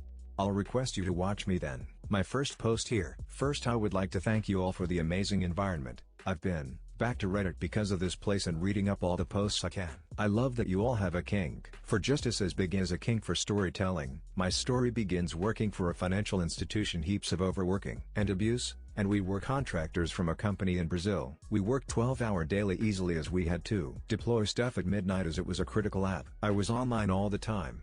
I took all the heavy fire from the client who dealt directly with me. I had a manager who did nothing and despised me because the team loved me. She didn't know the teammates' names and things like this. We were the only team to have a planned on-duty schedule set up the month before, and everyone relied on us, client side and contractor company side. I was the only one the client had the cell phone, and they never complained. This mangle woman loved to give everyone's phones to the client so he could call devs non-stop, Saturdays, Sundays, moon or sun on the sky. I've put my foot down for the first time with this. The second time she tried to send a 2-month girl intern to work with all males from another contractor company. You could imagine how workplace abuse would be dealt with alone. Now I know there's a lot of amazing people in the world, but I wouldn't put my hand in the fire for the tech community. Sorry. This was the second time I've put my foot down. We had an altercation in a call with the client, cause I directly said the intern productivity would plummet having to work with a strange team and under rules that are not our company's, and this could even lead to a lawsuit. She was pissed. We hung up. She calls me alone 0.2 seconds later and scolds me, asking how do I think questioning her would be perceived now. I'm a scrum master. The only thing I do is conduct meetings and defuse bombs, so I thought she could use the neuron I freely gave her with my explanation, and I answered, hushing these serious decisions in front of the client said more about her incompetence than to discuss with me in front of him. I think I heard a vein pop on her head. She hung up. Now it gets good. Thanks for reading my introduction. 30 minutes pass and I receive an email stating I was on HR watch for misconduct and insubordination. I was required to take one mentoring session weekly during 1 month, filling up an Excel through the week with everything I did and recounting on these sessions, to see where I could improve. The thing is, she saw the dumpster fire the project was and just got accepted to switch project client, so she was going away next week or so, and my new manager would be a flower of a person who had nothing to do with this shit. I called HR and told them I would like to request her as my personal mentor, as she was the one who pointed so many improvement feedbacks to better my performance and was an example for me of what not to do. But I left this part out. They thought this was an amazing idea. The sessions had her and the HR worker responsible for the case, so she had to put a mentoring face, and lo and behold I turned into Casper Hauser during those sessions. I asked everything. I would fill the Excel to the brim with everything I did, including emails, chat convos and even screen grabs from my personal phone the client used to message and requested to go through them so she could approve my company speech. I would link Excel files inside this Excel file so she had absolutely everything I did, one per row. Those sessions took 2 to 3 hours every Friday, scheduled at 8 a.m. by me, as she would be sure to complain when the team worked until 2 a.m. and I would let them come in late. She would have to rate everything in a drop-down cell, write the week's outcome and come up with action points for next week. I couldn't help her with this as I was there to learn. In the last meeting I requested her manager to be on the meeting, a woman who filled my manager gaps when I needed most, and we had an amazing relationship. She agreed as in her view this was a successful mentoring case from her employer. I finished the meeting,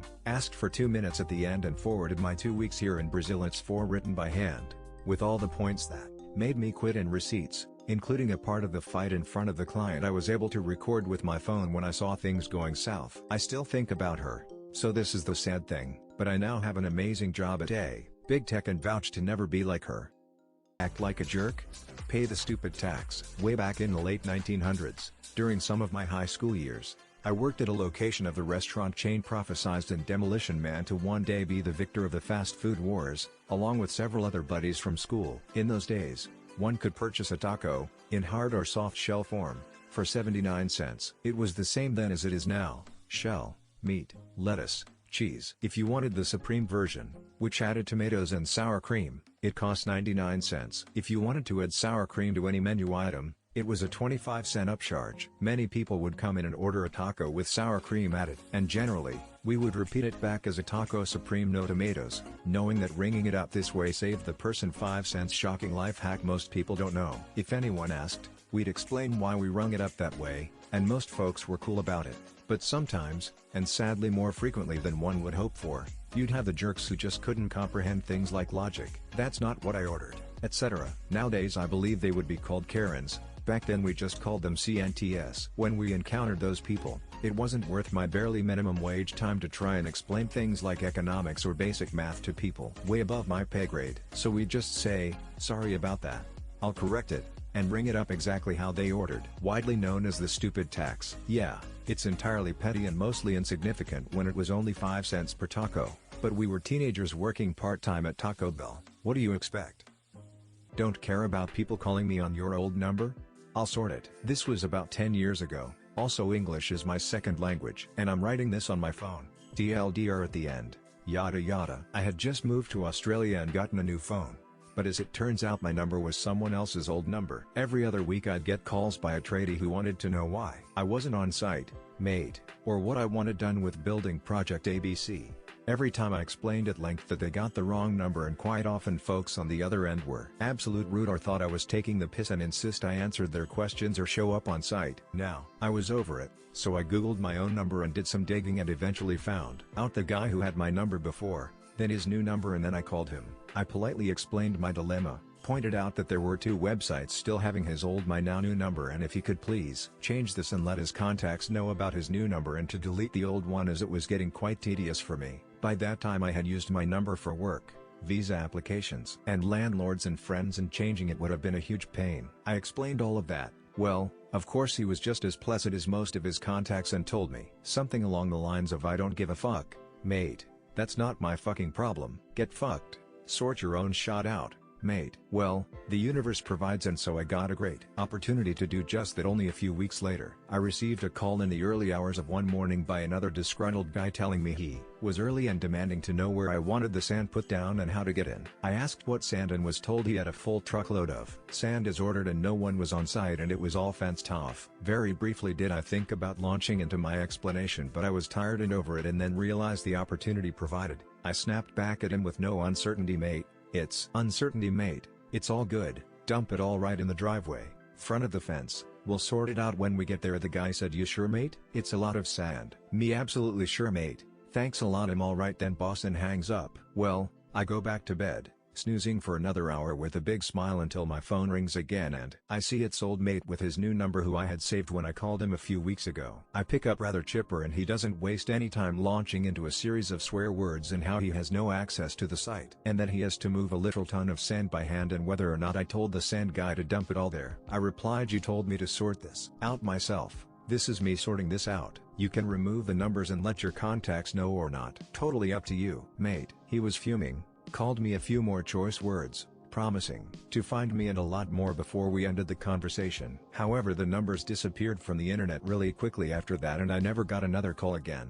I still have my number, and every time I see a truck with sand I chuckle to myself, thinking of this guy moving a ton of sand by hand and losing a fair few hours of labor because he was a douchebag and couldn't be bothered sending a few texts. TLDR, got someone's old number, tried to ask them to let his contacts know and was cussed out and told to sort it myself. Guy ends up shoveling a ton of sand by hand and losing at least a half day of labor.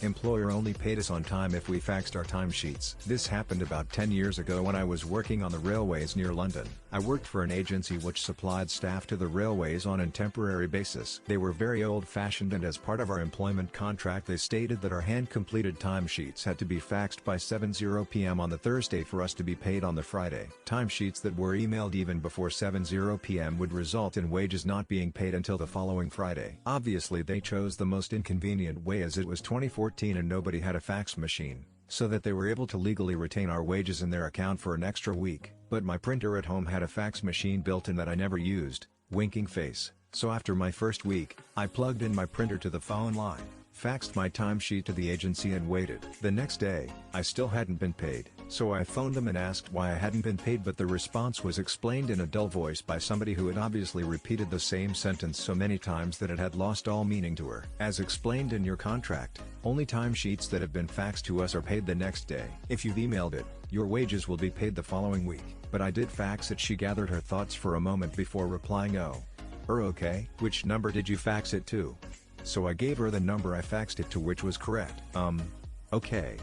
I'll just place you on hold. She came back on the phone a couple of minutes later. Okay, yes, we've got it. Sorry, I can't remember the last time somebody actually faxed their timesheet to us. I'll get that paid now. As you can imagine, I told my colleagues the following day, and from then on, They all gave their timesheets to me to fax when I got home, so they got paid on time. At the time I wondered if they dropped the silly fax versus email rule, but it continued, and so every week I'd fax in half a dozen timesheets to them. AITA fought refusing to add food to my delivery for my roommate to save her money. I 28M live in Canada. My roommate 29F and I usually get along well. I am originally from China and have family and savings in accounts there. The other day my roommate commented that I must spend a lot on takeout, as I order takeout like 4 to 5 times a week. I then explained to her that I don't really spend much, as I only order from a small number of Chinese restaurants who have an agreement with me and don't use standard delivery apps. I pay them in yuan and arrange the delivery over WeChat, so there is no tip and tax, and they give me discounted prices. A week later she didn't have many groceries left and she asked me to add something for her and she will pay me back. I refused because she isn't part of the agreement and I don't want to betray the restaurant owners, and also she wouldn't be able to pay me back in yuan. She seems upset and isn't being as edited. Okay, the problem has been solved. I contacted 2 of the restaurants, which are the ones I most frequently use, and they told me it is fine to order for my roommate and she can order herself if she installs WeChat. She doesn't want to use WeChat, so I have told her she can ask me. For those saying tax evasion etc., these restaurant owners are really kind people and often even give free meals at their restaurants to Chinese international students who are struggling, sometimes others too, not just Chinese, just that most customers are Asian. I work now and am not a student anymore, but they know that and said I can still use the services. This is a lot cheaper than Uber Eats and DoorDash, but the only thing is you need to order only at lunch or dinner time. Failed malicious compliance. Background to this: my mother is a terrible driver, gets very distracted, has had many accidents. I'd have been in my late teens when this happened. We took her weekly spin to the grandparents' house, in a village about an hour's drive outside the city. It had been a few years since I'd been in the car with her. I'd chosen to live with my dad a few years prior, so my tolerance to her driving had dropped significantly. Several times as we drove out of the city, she had either run red lights, turned from the wrong lane, or stayed sitting at the lights after they had changed to green cause she wasn't paying attention. After I said something squeaked in fear 3 or 4 times, I was firmly told to shut up and not to say another word about her driving. So I gripped the sides of my seat cushion and gritted my teeth and tried to come to terms with my mortality. About 20 km out of town on a long straight road my mother has driven literally 1,000 times before, there were some unexpected roadworks in the distance. Couple of kms down the road, full visibility, minimal traffic. One tiny red car stopped at the lights, which are red in the distance. I glance over and she's looking out the side window, communing with the clouds, cause that's what she does. Not to worry, she'll eventually have to look at the road, right? Smiley face. You don't know my mother. Now we're a km away. Lights are still red. Car is still there and not so tiny. 800 meters. 500 meters. She's still looking out the side window thinking deep cloud-related thoughts. Still doing 80. I'm frankly petrified at this point, cause my desire for malicious compliance is warring with my desire to live, and we are still doing 80 and the not very small at all red car is still stopped at the red light. At about 200 meters out my will to live wins out and I scream stop it. She slams on the brakes and a split second of anger rolls off her before she wakes the fuck up, and we skid. Sliding forwards helplessly, I feel like I could see the eyes of the guy in front, in his rearview mirror, looking at us with horror. Some trauma bonding, I am sure. Our car comes to a stop with only the slightest of crunching sounds. I think we must have shaved years off his life. The aftermath was a lot of screaming from him, hysterical laughing from me, which did not help at all. I don't remember anything after that. A common side effect of dealings with my mother. So that is my failed malicious compliance. Please forgive me. I hope it still fits in this sub. Edit for all the worried people out there. This was 3 decades ago, and she has gone from being very blasé and fast to very paranoid and slow and only drives to the locals shops now.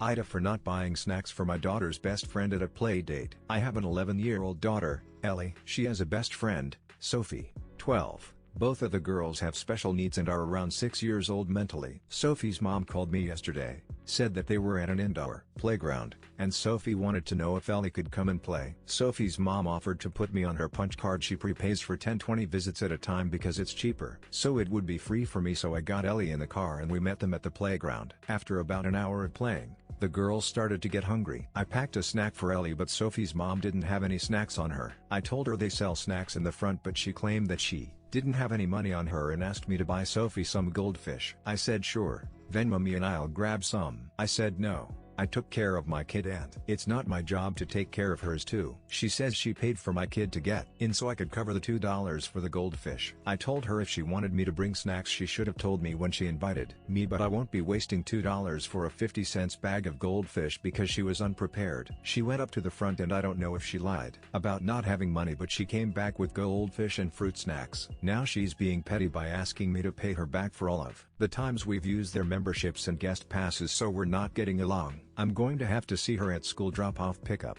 ballet class, gymnastics class, and the girls' weekly play dates, so I wanted to know if I was the asshole for not buying her kid a snack.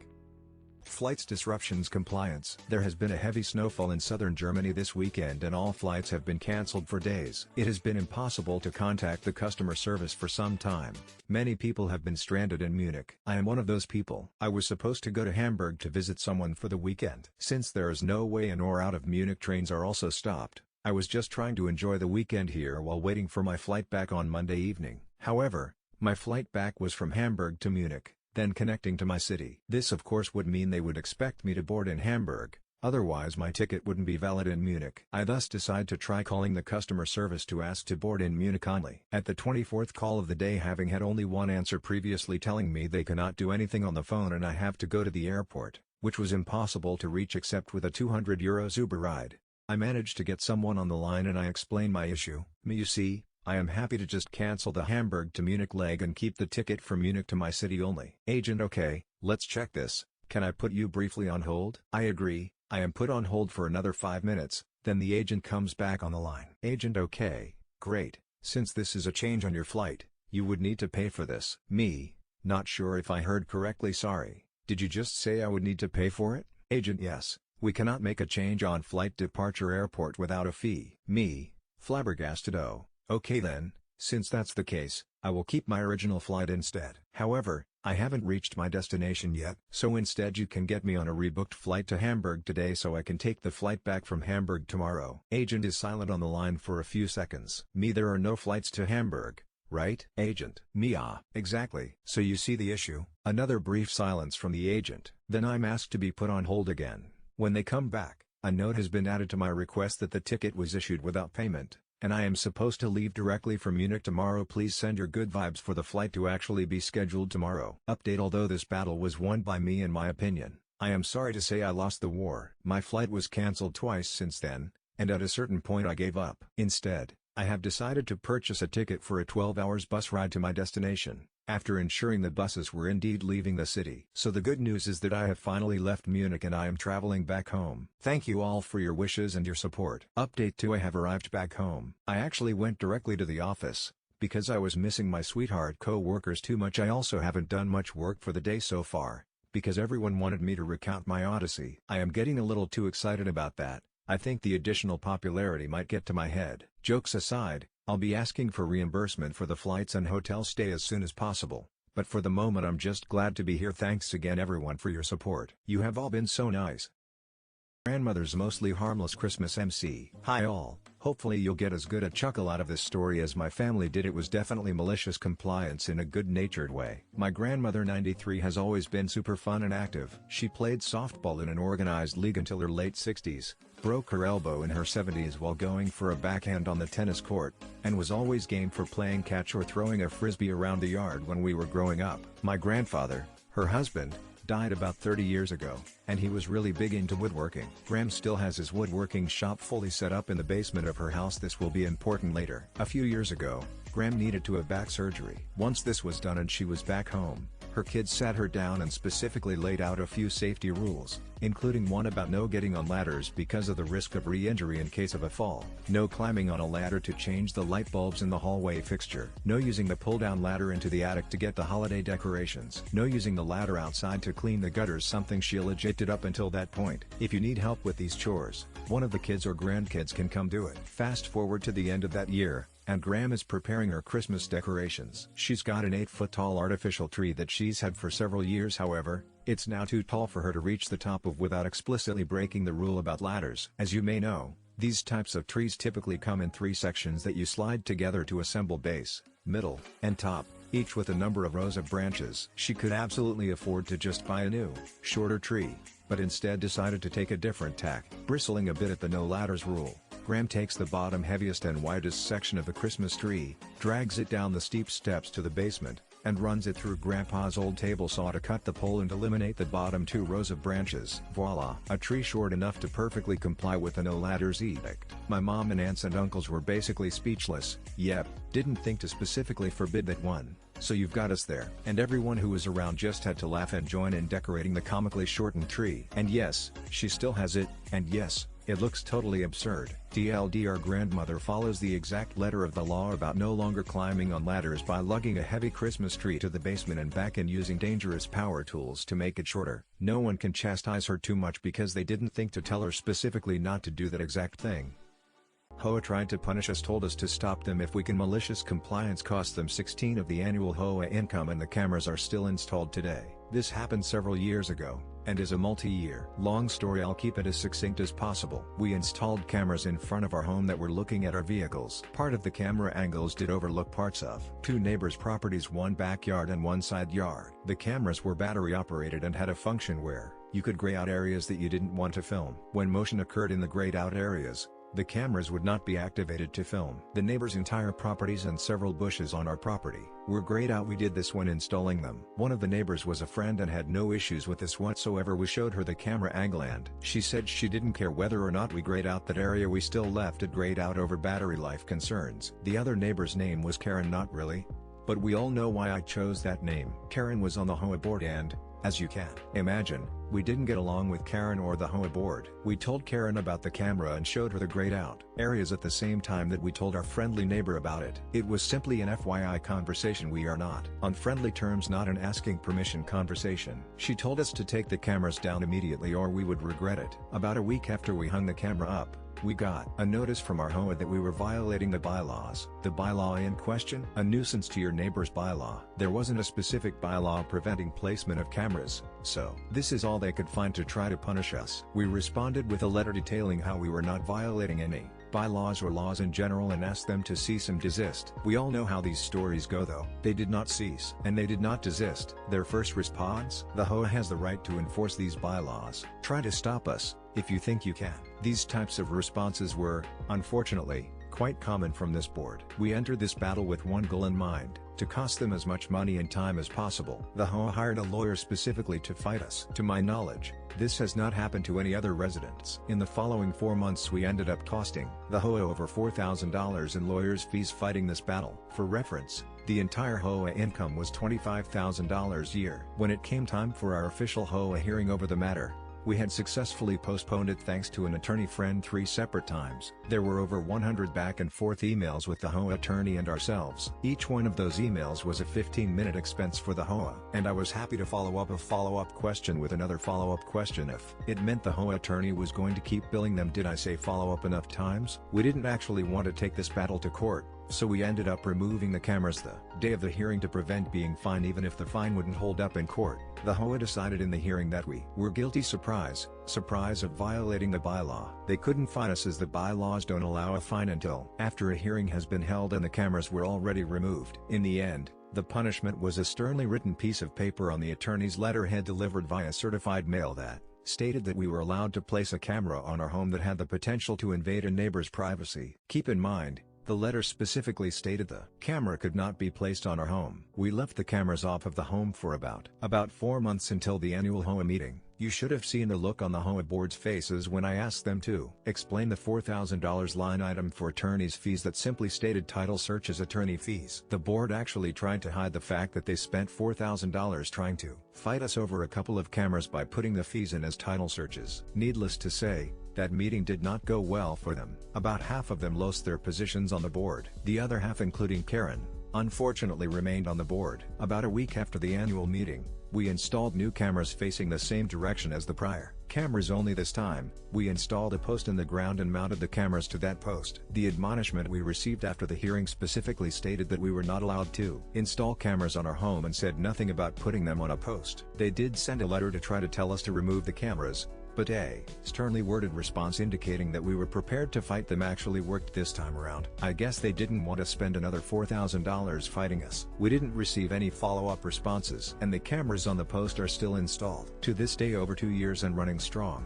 Hotshot and the Hot Wings from Hell. This story comes from my friends Adam and Bell and involves Adam's nephew, who lived in the southwest US at the time. He earned the nickname Hotshot as a result of this. Nephew Hotshot was a braggart. He always had the loudest motorcycles, the hottest girls and the highest scores at arcade games. According to Bell and Adam, he was a good kid, but he could have used a lesson in humility. Adam and Bell are visiting Hotshot and his family, and they decide to go out to dinner one night. Adam was looking up restaurants in the area and found a local place that advertised the Hot Wings from Hell. At this restaurant, there is a challenge where if you can finish 1 pound about 10 pieces of the Hot Wings from Hell, you get a picture and name on the wall of fame.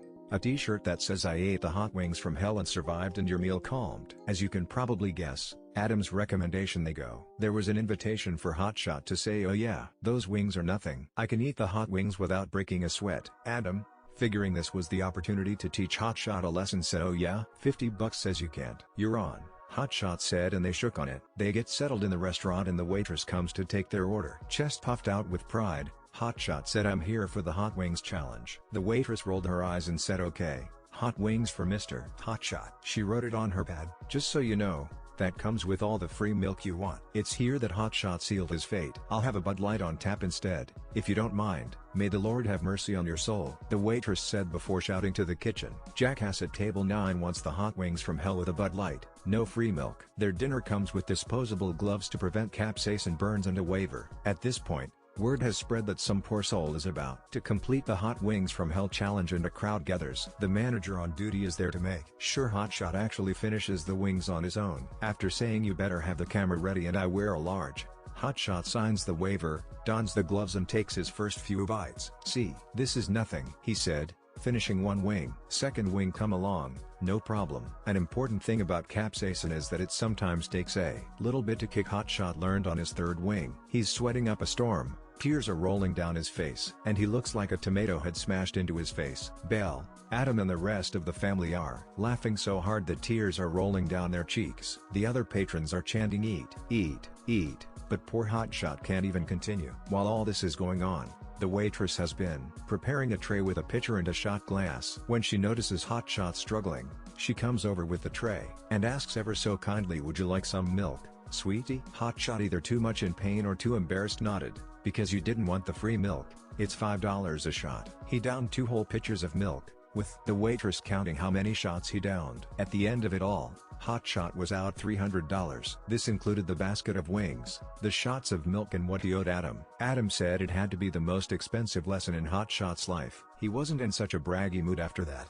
AITA for kicking my dill out on night calling me mom. I have 2. My eldest son and his wife is called Ed and Edna, and my youngest son and his wife is called Sam and Kat. Context: I have known Edna her whole life. When she was 7, her mom got diagnosed with cancer, so I started to help out with raising her. Her and Ed were best friends, so it was easy. When she was 10, her mom passed away, so I took over all duties of raising a daughter. She started to date my son in college and they got married later on. I genuinely look at her as my daughter because I basically raised her. Her dad drank himself to death when she was 19 with my family. Like, she would spend all the holidays like school breaks and go with us to holidays act. When they got married, they bought the house, 4 houses down, and has been living there. Now Kat is very sweet, she can cook well, and we bond in the kitchen and we get along great. But I really don't like being called mom by her. I don't know why, but I just don't. I don't like it when people or children call me auntie or nicknames act. I don't mind Edna calling me mom because I feel like I raised her and earned that title. I have talked to her and my son many times about this. It makes me uncomfortable and she says it shouldn't. That it is awkward for her to call me by my first name. This New Year's dinner she made it a point to call me mom in every sentence and I was annoyed. I pulled her aside and told her to knock it off, and she said it's not fair that Edna can call me mom but she can't. I told her that I raised Edna, so it makes sense. Edna has no family other than us, but you have a huge family with a mom that loves you very much. She said that she feels like I'm rejecting her from the family, and I told if after all I have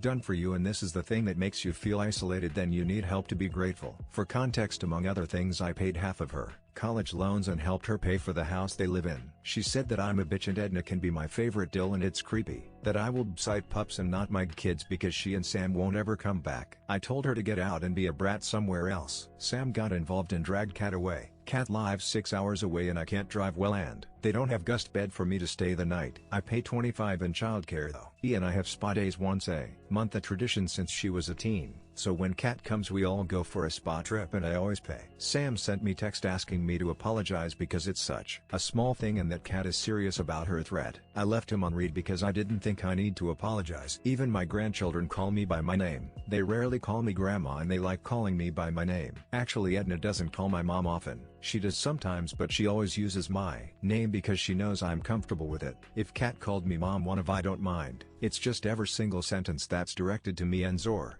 starts with mom and I feel so uncomfortable. AITA, I can't show you my ticket. You just forbade me from getting it. Hi gang. Backstory: after having gone through a rather difficult period in my life, my GF told me last weekend that it was time for me to try and cheer up a little and let's go to Zwolle, which is a Dutch town in the Netherlands, just for a bit of sightseeing and maybe also to visit a friend of hers to return something she had borrowed for a while. Well, we had a great day. Plenty of things to see, nice atmosphere in the city. And when we visited her friend's place things really clicked. We were even invited to dinner which we happily accepted. Having remembered seeing a supermarket not too far away, I immediately suggested that we sponsor the wine and it was a pleasant evening. We also discovered that this friend lived relatively close to a bus stop which made things all the more easy. We left around 20:00 and as luck would have, it didn't even have to wait for our train. However, this train ride turned out to be nothing but absurd. All of this played out in the Netherlands. Conversations have obviously been translated. If you don't do as I say I'll have to fine you. Okay, then. At this time the train isn't really crowded so we find a place to sit and end up on a 4-seater, as I like to call it, 2 benches with a small table in between near the window which provide room for 4 people. We both go sit near the window and chatter a bit when we finally notice a weird pamphlet on a table reading something like phone-free compartment, but neither of us gives it much thought. We chatter a bit until the next station is announced, the one where we need to get off and hop onto another train that will actually take us home. My GF tells me that she's going to check the schedule to see where we need to go and she grabs her phone. I thank her and then I suddenly remember that I have read something about those flyers the week before, so I grab my phone to check a local newspaper. Suddenly things got completely absurd. "Madam, you need to put that phone away," someone calls out, and before we know, the conductor is standing next to us while addressing my GF. We both look up surprised. "Why?" she asks. "This is a phone-free zone. You're not allowed to use your phone here. If you want to use your phone you need to go sit somewhere else," he answers. What kind of idiot came up with that stupid idea?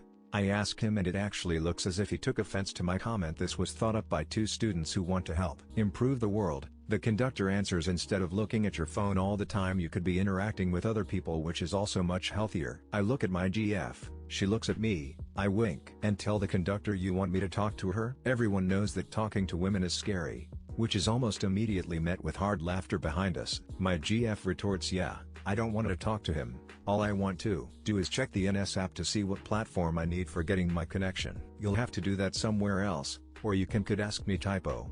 The conductor answers, "This is lousy customer service." My GF retorts while this dude is starting to look angry. "It is what it is. Either you two put your phones away or I'll have to issue a fine." "Fine," I snap while I put my phone away when I suddenly realize something. I grin and once again wink at my GF while patting my phone, which is now in my pocket. My patting also suddenly made her realize the obvious. "Now that we got this out of the way, can I see your tickets please?" the conductor asks. "Nope." I tell him why you just told me not to and I don't want to risk getting fined. Now visibly angry, "What the heck is that supposed to mean? I did no such thing. You don't have a ticket, is that it?" He snaps at me. I again pat my chest. "I don't travel that often so I always purchase my tickets using the app, which is on my phone, and you just told me that I can't use it, so I can't show you my ticket," I tell him. The guy looks flabbergasted. No. This is different. "You need to show me your ticket," he says. My GF chimes in, "So that you can write him a fine for using his phone?" "No thank you. You can't apply the rules like you please, and you just clearly told us that we're not allowed to use our phones," she said. I continue, "And what guarantees do I have that you won't just fine me later anyway? You obviously like to apply the rules as you please." Ladies and gentlemen, we're now arriving at Arnhem Station, a voice suddenly says over the intercom. "Oh, that's my stop," my GF says and gets up to walk towards the exit. "Cool, mine too," I say and follow her while ignoring the sputtering from the conductor. We caught our connection in the nick of time despite having to search for the platform, and that was the end of that weird ordeal. Aftermath thing is, I did get a little upset over all that nonsense, because this isn't a common thing, and as it turned out this mobile-free zone is merely a test case that's applied on a few local train routes. I decided to complain to customer service, but also listen to my GF. We didn't make it personal by calling out that specific conductor. Maybe he just had a really crappy day, but we just complained about the whole ordeal. Today we actually got an answer. X200B: Dear customer,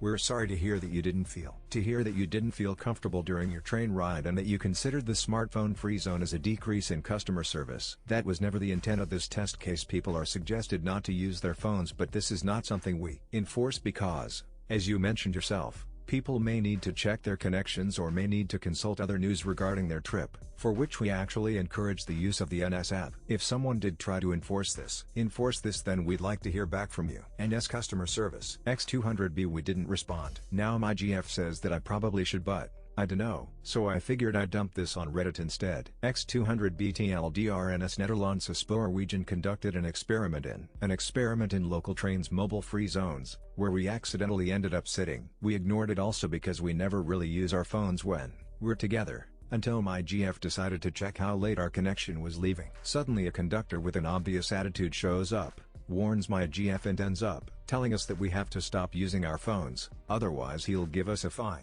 So I put my phone away. When he asks me for my ticket, I tell him that I won't show it to him since my ticket is on my phone and I'm not allowed to use it. He tries to double down, after which my GF snaps that we can't even be sure that he'll just fine us later, so he can forget about us cooperating here. Our destination got announced, so we just make our way to the exit while ignoring him. I did write a complaint to customer service without referencing the conductor. You can see the answer above. I got fired, and cost the store approximately $30,000. Cross-posted from our anti-work 2008. I quit, fired, and they tried to get me arrested. I was working a second job at our local small grocery and butcher shop, few nights a week to pay for my kids' activities. I was hired as a cashier. The person that did the end-of-day butcher shop cleanup sanitizing quit, so instead of hiring someone for cleanup, the owners decided that the cashiers could just do it between customers. The owner sat at their office watching TV and fucking around, and when a customer came in, doorbell would ring. They would buzz the phone in the butcher area for the cashier to come check them out. When I came in for my shift at 6 p.m. and was told about the new setup, I told them no. I was not hired to clean up the butcher area.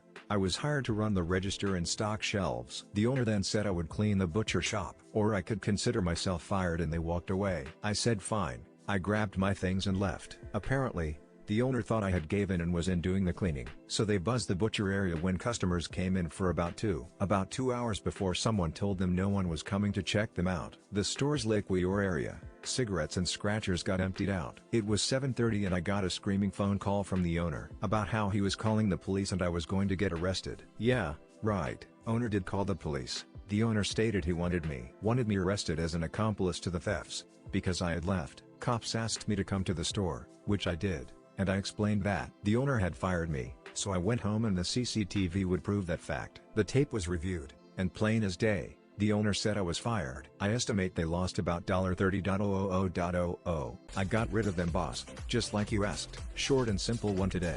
Shouldn't need a TLDR hopefully. This took place where I work at a funeral home. We had several sets of straps for our lowering device, the thing that slowly lowers a coffin into the ground, and orders came from one of the managers to get rid of all the sets we had as new ones were coming in.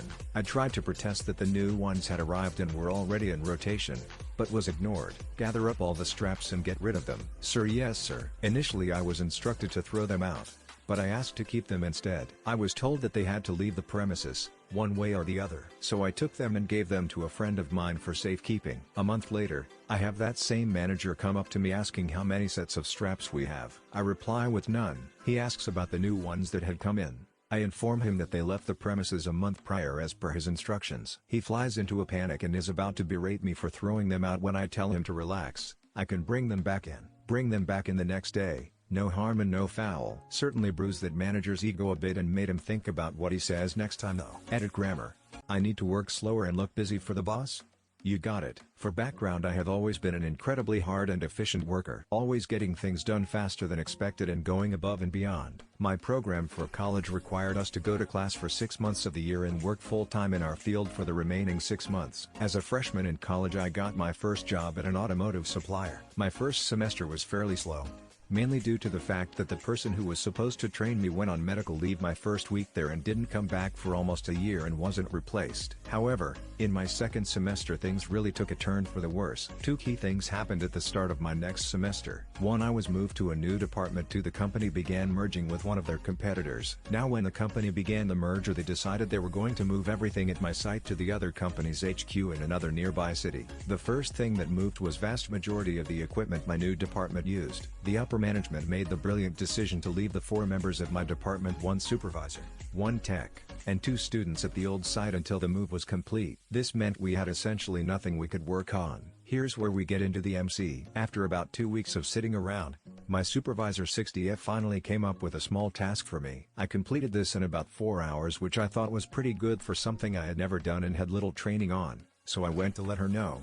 Hey super, I'm done. Super angry and in a panic. Done? This was supposed to take you all week. I don't have anything else for you to do now. I need you to look busy in case boss walks by. Next time I give you something to do, you need to drag it out longer so that you look busy. Now young naive me was initially confused by getting reprimanded for working too fast, but what the boss says goes. A week or so later I was given another task. I was to take thousands of these tiny explosive devices we use and dispose of them by detonating them in a concrete box. They were too volatile to just throw out, so they had to be discharged first. Super, and remember, take your time and don't go through them too fast. Now this was obviously just busy work to get me out of the way, but the great thing with this task was that it had to take place in a back garage that nobody ever went in to avoid the obvious danger of people walking in while I was setting off controlled explosives. I could have easily hooked up 20 of these bad boys at a time and set them off every 5-10 minutes, finishing the whole batch in about a week, but I had to look busy. So instead I set off about 5-10 of these once an hour and spent the rest of the time on my phone playing games,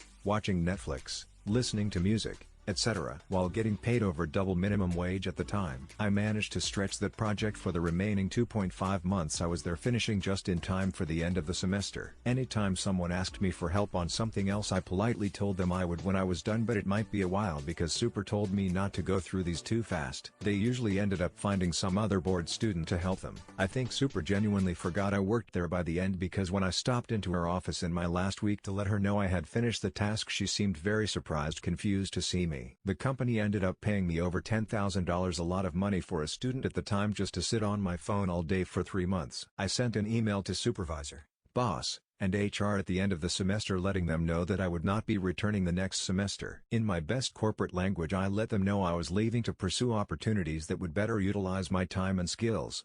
I found out later, when several of us ran into each other at a job fair, that all but 2 of the other students had also quit at the end of the semester out of boredom and or uncertainty that we would even have jobs to come back to. The company did not handle the transition well and could never give us straight answers about where, when, if we would be brought back. TL Dr. Supervisor tells me to stretch out a small task so that I look busy for the boss and they don't have to find stuff for me to do. Company ends up paying me to sit on my phone for 3 months. Me and most of the other interns end up quitting due to a mismanaged merger.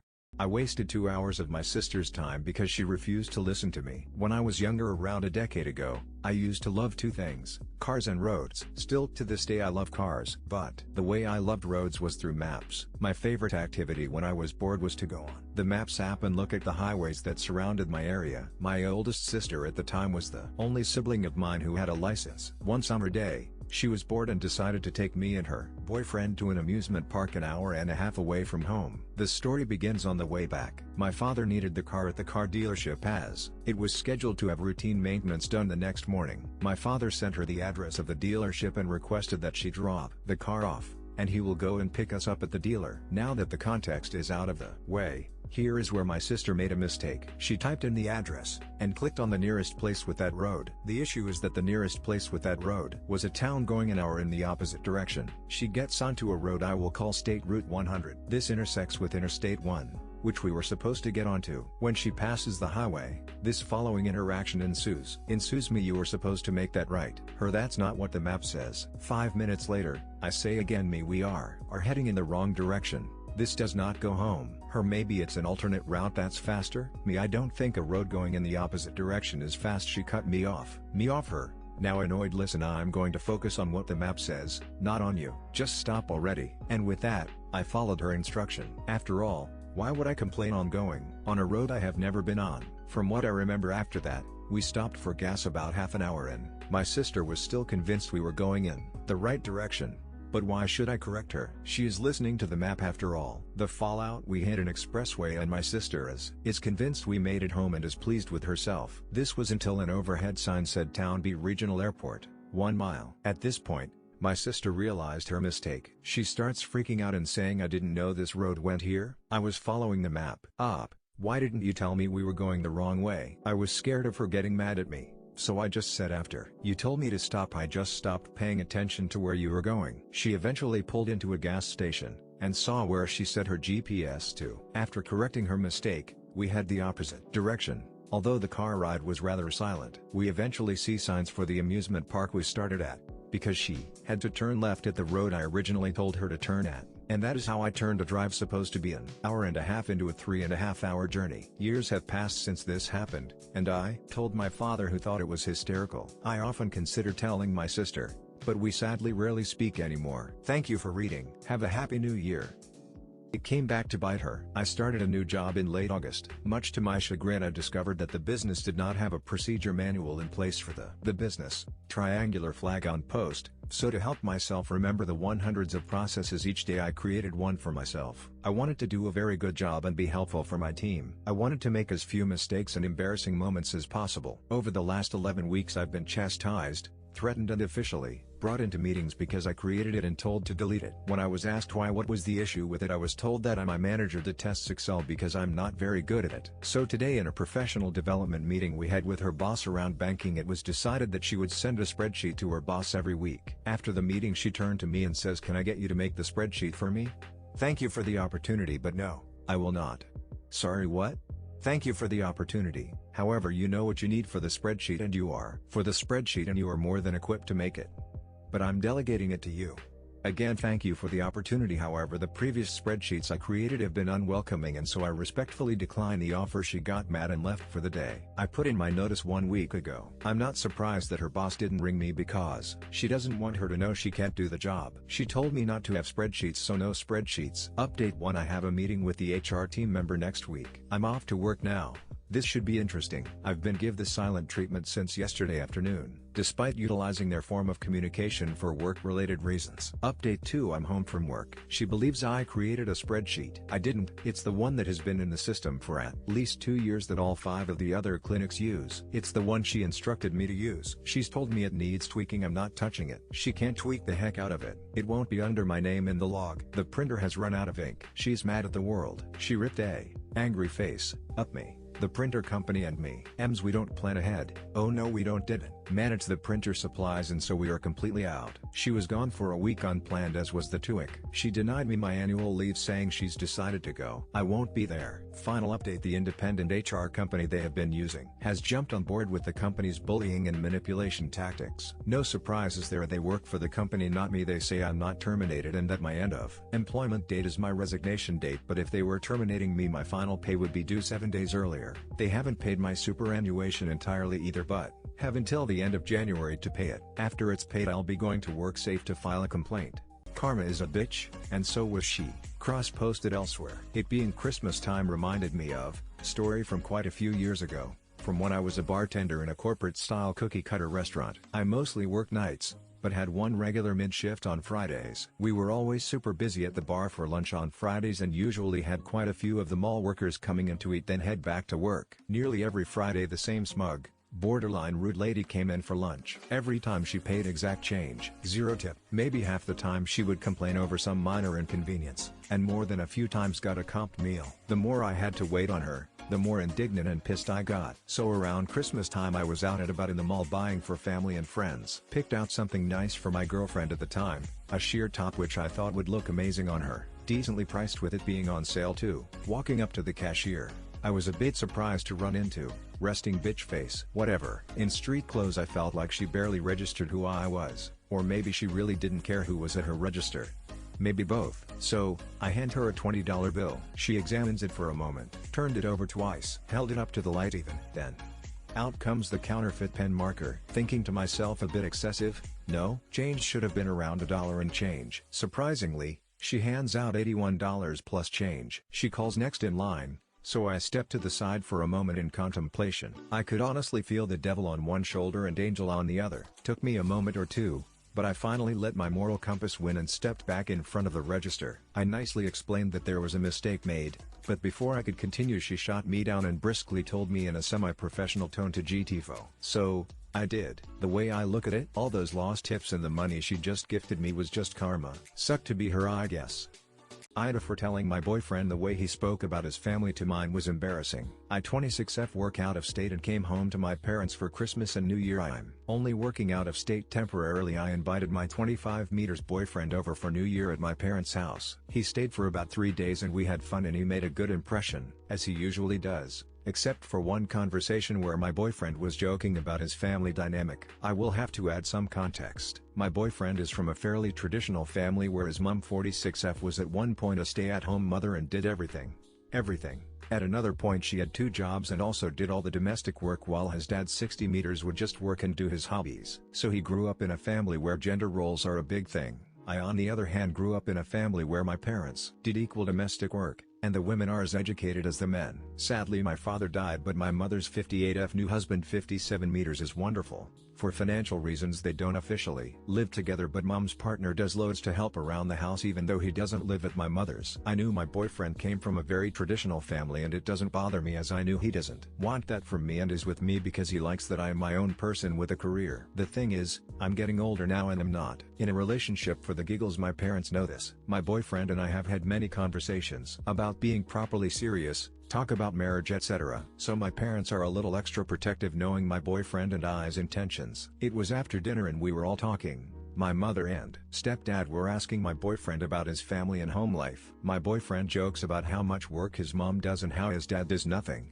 that she does all the chores, cooking, has no hobbies because she's so busy, and how his dad has loads of hobbies and spends a lot of time with his friends. He was explaining this dynamic in such a positive manner, as though it's totally normal and a good thing. My whole family were visibly shocked and concerned, but my boyfriend kept going. The conversation ended there as no one knew what to say. I was mortified. My parents warned me that I might end up earning 50 of the income while doing all the chores. They said my boyfriend didn't seem to understand how unfair his mother has been treated, etc. So I told my boyfriend that was embarrassing for me, as it seemed he wasn't ashamed of the fact his father let his mother work, do all the domestic chores and have no time off. He was upset, saying he's just proud of his parents who have worked hard to get where they are and haven't had it easy. Both are immigrants and have worked so hard, but I respect how hard they work. In particular his mother. I don't respect how accepting he is of the fact his mother does everything while his father does nothing. So AITA for saying this is embarrassing? Man wanted me to flirt back, so I did. This just happened and I'm still laughing my butt off. I'm a 25-year-old MTF trans woman that's been on HRT hormone replacement therapy for 3 years now. Because of this, my body looks naturally feminine, like it takes people a while to catch on. My voice is softer and it hurts to deepen it. This is important information, I promise. I work as a vendor for one of the major beverage companies. Basically I go to stores and stock shelves of my company's products. I'm listening to music, a playlist of video game themes remixed, with one earbud in, like aloud, when a mid-30s-year-old man walks over. "Wow, girl, you are super thick. Wouldn't mind taking you home with me," he said with a bit too much confidence. I just continue working, ignoring him. He continues, "Oh come on, don't be like that. I'm quite large under these pants, if you know what I mean, something a sweet ass like yours needs." I continue to ignore, getting embarrassed and very uncomfortable. That's when the music turns to the theme from Halo and he says what I needed. "Come oh cutie, say something to me."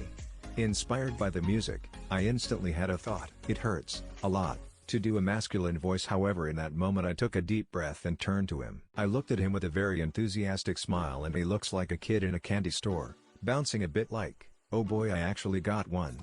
Going back to my roots, I took a deep breath and in the most deep, masculine voice I could muster I said to him, "You're cute as well, sure I wouldn't mind having my way with you." Afterwards I start coughing, my throat hurting, yet it worked. The dude jumped back a good foot and yelled out, "Oh hell no, fuck this, nope, hell no." He ran out of the store so fast, constantly looking over his shoulder as if I was following him. The store's workers were laughing their asses off, mostly all the female workers. One came up to me and asked, "How did you do that voice?" I could never get mine to sound. "Oh, you're trans. That makes sense." That made my day and is why I'm still laughing in my car writing this. Update: whoa, this blew up way more than I thought it would. 17k upvotes and over 1000 comments. Thank you all so much. There's a lot of the same questions and comments, so I'm gonna add a little clarifications here. The reason it hurts so bad is when I do a deep voice, I don't just deepen my voice. I basically sound like the Roach Man from Men in Black, gargling my words. No, not everyone clapped afterwards. That's a lot of people's comments and it confuses me why people are saying that. Again, thank you all so much. This is absolutely incredible experience. Manager told me to call the person of the computer I was working. I did. Cross post from tech support. I was sitting in my office one slow day and the CEO walked in. Always a pucker moment even though I'm on very good terms with him, and he handed me an obviously non-business laptop and asked if I could get it back up and running as it had very important thing on it that was needed shortly, and as I wasn't doing anything and he still signed my paycheck, I said, "You got it, sir." Later a middle mangler comes in and asks me to do something and I say, "You're number 2 in line," and pointed to the obviously not corporate laptop I was fixing. Mangler didn't like that much and demanded I call whoever and tell them that it wasn't acceptable for me to be working on personal equipment. So I pulled out my cell and called. Mangler could only hear my half of the convo, but what he heard was something like, "Hey Tom, I got Bob here telling me it isn't acceptable for me to be working on your personal stuff and he wanted me to call you and tell you." "Oh sure, he's right here. Hang on," and I handed the phone to the Mangler. Mangler started off saying it's not acceptable. And then his eyes got real big and the rest of the conversation was yes sir and no sir. He hung up and thundered, "Why didn't you tell me it was CEO's laptop?" And I said, "You didn't give me a chance," and demanded I call them right now. Minor compliance try on pair of pantyhose. Just remembered this one. It's not amazing but it was amusing with how often it came up. Disclaimer: English is my primary language and I am on a desktop with full keyboard, so any typos or a run-on sentences are entirely my own stupid fault. My family owns a costume shop that I would and still do volunteer at during the busy seasons like Halloween. Two of things we sell are costume tights and wigs. People would constantly ask to try on both, and would get upset when we told them no. I shouldn't have to tell you, wise readers, why you don't want to put a used wig on your head. It's lice. That's how you get lice. Plus, these wigs are costume quality. They're basically made to look good once, and these people always insist on putting one on by leaning over and flipping their heads back like it was a shampoo commercial. A move that totally ruins the wig to the point no one would want it afterwards, not even them. The tights? These are also costume quality tights, not workout yoga pants or leg warming tights you wash and reuse. They're glorified colored pantyhose. If I didn't need to tell you about the lice on your head from a wig, I shouldn't have to tell you about why you don't want to try on someone rando's underwear either. But still they would ask. Still they would get angry. We would tell them it was about the lice,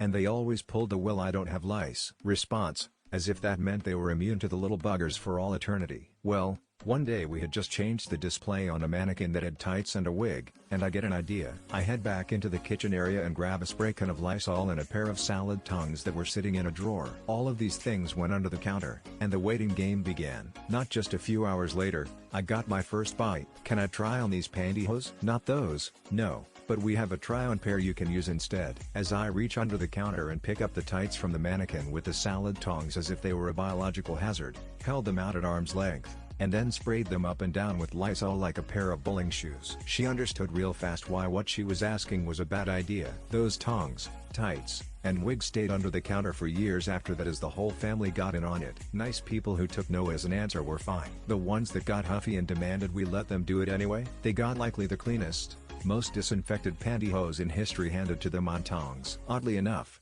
no one ever accepted the offer. Minor compliance try-on pair of pantyhose. Just remembered this one. It's not amazing but it was amusing with how often it came up. Disclaimer: English is my primary language and I am on a desktop with full keyboard, so any typos or a run-on sentences are entirely my own stupid fault. My family owns a costume shop that I would and still do volunteer at during the busy seasons like Halloween. Two of things we sell are costume tights and wigs. People would constantly ask to try on both, and would get upset when we told them no. I shouldn't have to tell you, wise readers, why you don't want to put a used wig on your head. It's lice. That's how you get lice. Plus, these wigs are costume quality. They're basically made to look good once, and these people always insist on putting one on by leaning over and flipping their heads back like it was a shampoo commercial. A move that totally ruins the wig to the point no one would want it afterwards, not even them. The tights? These are also costume quality tights, not workout yoga pants or leg warming tights you wash and reuse, they're glorified colored pantyhose. If I didn't need to tell you about the lice on your head from a wig, I shouldn't have to tell you about why you don't want to try on someone rando's underwear either. But still they would ask. Still they would get angry. We would tell them it was about the lice. And they always pulled the "well, I don't have lice" response, as if that meant they were immune to the little buggers for all eternity. Well, one day we had just changed the display on a mannequin that had tights and a wig, and I get an idea. I head back into the kitchen area and grab a spray can of Lysol and a pair of salad tongs that were sitting in a drawer. All of these things went under the counter, and the waiting game began. Not just a few hours later, I got my first bite. "Can I try on these pantyhose?" "Not those, no. But we have a try-on pair you can use instead." As I reach under the counter and pick up the tights from the mannequin with the salad tongs as if they were a biological hazard, held them out at arm's length, and then sprayed them up and down with Lysol like a pair of bowling shoes. She understood real fast why what she was asking was a bad idea. Those tongs, tights, and wig stayed under the counter for years after that as the whole family got in on it. Nice people who took no as an answer were fine. The ones that got huffy and demanded we let them do it anyway, they got likely the cleanest, most disinfected pantyhose in history handed to them on tongs. Oddly enough, no one ever accepted the offer. My chair doesn't meet HS? It swore. TLDR boss made me get rid of my custom desk chair. Now they have to order me a completely new workstation setup. I'm a teacher. I made a cool desk chair out of a car seat in the base of the old one that was falling apart. Used hardware I had laying around, so cost almost nothing. My custom chair was super comfy, ergonomic, fully adjustable, lumbar support, and better than the piece of crap I had before. Also environmentally friendly. Reduce, reuse, recycle. Anyway, my tool of a principal sees it one day, murmurs something about how unusual it looks. A few weeks later, she comes around saying it's not health and safety compliant. I have to get rid of it and they will order a brand new one. Okay, fine. I'm getting a new chair. New one arrives and it's another cheap one that only has height adjustment and nothing else. Probably fall apart in a couple of years. So not HS compliant. I called the HR department and asked them to do a workplace evaluation. They came in today. Findings were that my desk is too small, the chair lacks proper adjustments, and the board-issued 14 laptops are not suitable for my needs. In order to be compliant, the HR rep is getting another new chair, large flat-screen monitor, keyboard, mouse, and even a desk that can be adjusted for sitting and standing. Principal had to sit there with a face like fizz while HR outlined all the reasons why my workstation setup wasn't HS compliant. Chair not HS compliant? Well, what about everything else? No idea how much this will cost. The principal is a notorious tight arse. She'll be regretting getting in between a man's arse and comfort. Edit car chair and new HS compliant one. Imgur. Not one word. Back in college, I was hoping to date Sarah. Sarah had a roommate, Layla, who was dating Tom. We all generally got along, but Layla was a real drama queen. Self-absorbed, everything was about her, and her response to any perceived slight was always over the top. Layla definitely had Karen qualities even while still in college. I can't imagine how much worse she got with age and experience. The four of us spent a bit of time together, but I eventually realized Sarah was just stringing me along. On that day, I was primed by my frustration over Sarah's indecision and Layla was having another one of her frequent over-the-top meltdowns about something stupid. I started to offer some commentary, but Layla put up her index finger to shush me. Layla, not one word. Baka. Not one word. If you didn't catch it at the top, Bakatari my username. In that one crystal moment of mental clarity, I realized that I was tired of putting up with Layla's bullshit just to spend time with Sarah, especially when Sarah clearly wasn't going to commit. It just wasn't worth the headache anymore. You don't want me to say one word, Layla? Not one word? Okie dokie, dearie. Challenge accepted. I looked her in the eyes and gave every impression that I was caving to her demand, then quietly and calmly said, "Me fuck."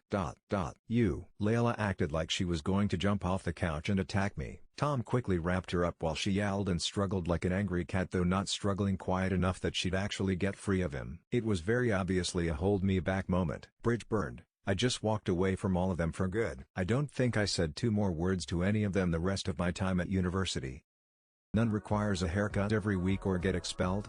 Sure thing. This is my husband's story from high school. Let's call him Phil. Phil attended a private Catholic school from kindergarten through graduation. He was and still is a long-haired hippie. All was well until his senior year when a new nun became principal. She was offended by this boy's long hair. She was also warned by some of the other teachers nuns not to get into it with him because no doubt He will win. Phil and his father meet with the principal and offer a solution of wearing a wig so he doesn't have to cut his hair. The nun says no way. What if other kids decide to do that? Nun insists that he get his hair cut or he will be expelled. Father says okay. He will get his hair cut every week, and we will provide receipts. Will that suffice? Nun agrees. Cue malicious compliance. Phil's dad takes him to the beauty shop, says cut as little as humanly possible off his hair. Hairdresser is all, why not just have me provide a receipt and not cut? Well, that wouldn't fly, because they're going to be totally honest about the whole thing. A cut every week with a receipt. The hairdresser proceeds to do a haircut every week. Just a trim, mind you, and provides a receipt. The nun has no recourse. Phil graduates with longer and healthier hair than he started the year with. Phishing whistleblowers get ignored for possible phishing. Not the more funny MC, but worth to be told anyway. I worked for some years in a big financial institution. As you can guess, our servers are often under cyber attack. So the IT service regularly pushes security updates on our laptops and organizes sensibilization campaigns about data security. One of their pet peeves is to send mass mails inciting employees to click on a link, then to mass mail that at trap to teach us about phishing. As our greatest experts have learned their job in the time of a paper and pencil, it is not an unsound strategy. But by now, there is probably nobody who would still get caught doing something stupid. Yesterday, we received a message from Microsoft asking us to click on a link to access to the new teamwork platform of the institution. Nobody heard about such platform, and we already have more than we need. So nobody clicked the link. Today we received another email from IT service stating that the Microsoft message was not phishing. It seems that their training has been so efficient that the institution as a whole refused the security updates. Personally, I am still not convinced it is not a double phishing. So I will wait some weeks to see how it goes. You never know, isn't it? She wants a decorated house? She's going to get a decorated house. Merry late Christmas. My friends Adam and Belle have a story about one of their neighbors and how he managed to stuff a 5-pound bag of coal in a Karen's stocking this Christmas by using malicious compliance. This particular neighbor, Tim, and his wife Frances, would go overboard on the outdoor decorations every Christmas. There'd be lights, garlands, wrought iron reindeer statues, snowflakes, candy canes, a 6-feet-tall Santa statue, a nativity set, etc., etc. It was its own brand of charm according to the neighbors. Unfortunately, earlier this year, Frances suffered a massive stroke and passed away. Tim was devastated, especially as Christmas came closer and closer. Frances's favorite holiday was Christmas. Tim told the neighbors around Thanksgiving that he wasn't going to decorate the house that year. It was just too painful without Frances there. Everyone was sad, but they understood. Unfortunately, Karen didn't get this memo. It's the week or so after Thanksgiving and people who haven't put up Christmas decorations are busy doing so. Adam and Belle were walking their dog, Domingo. Tim is out front of his house, getting the mail. Adam and Belle go up with Domingo to see Tim and say hello. While they're talking, a red minivan pulls into Tim's driveway. Karen steps out. Belle and Adam have never seen her before, but Tim recognizes her. Good morning, Karen. Yeah, hi.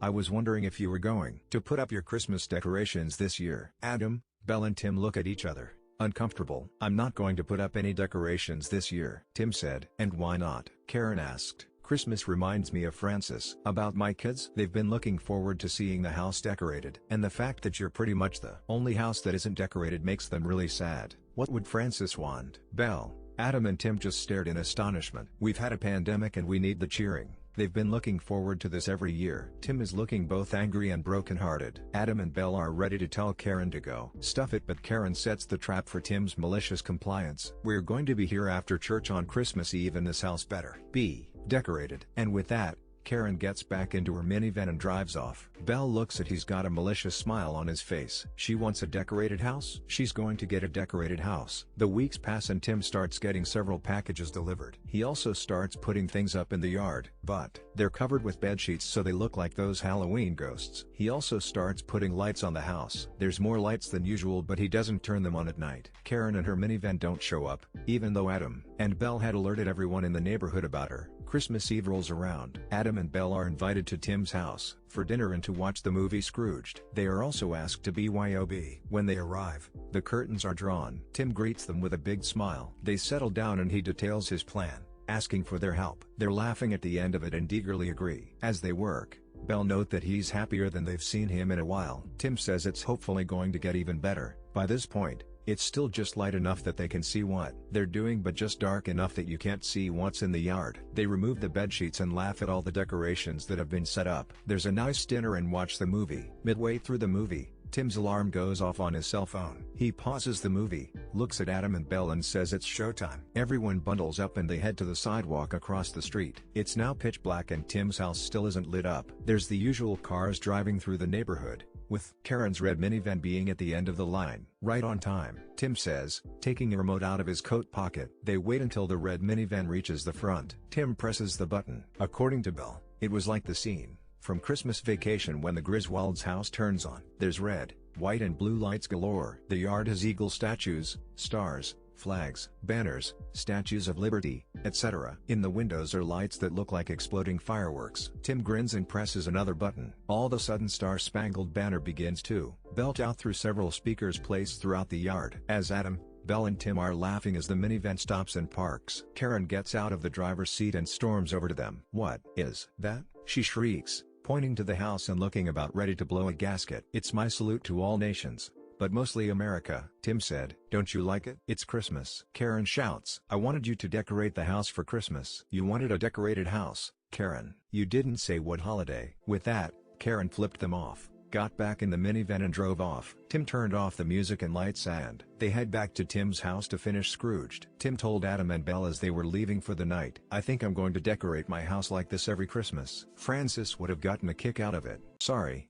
you told me to leave you alone." "When I was around 15 or 16, a friend and I went to the local mall on the weekend to hang out and hit the arcade. After a bit we decided to get a drink at the food court. While we were standing in line, an older man, late 30s or early 40s, looking like he just got out of the gym, decided to cut in the line in front of us. The line was fairly long at this point, around 10 deep. They had the best lemonade in the mall. I tapped him on the shoulder and said, 'Sir, we're in line here.' He shot us a look and turned back around, pretty much ignoring the fact that we were there. When he got nearer to the register, he reached into his pocket to take out his wallet. As he did so, a wad of cash fell onto the floor unnoticed by him. As rude as he was, I was raised to be courteous and respectful. I picked up the cash and said, 'Excuse me, sir.' At which point he replied, without even turning to look at me, 'Shut up and leave me the fuck alone.' I turned back to look at the older gentleman behind us, who just smiled and shrugged. So I placed the cash in my pocket. When it was time for him to pay, he opened his wallet to discover that there was no cash in it. He quickly turned and scanned the floor. When he didn't find the money, he asked us if we'd seen him drop it. My friend said,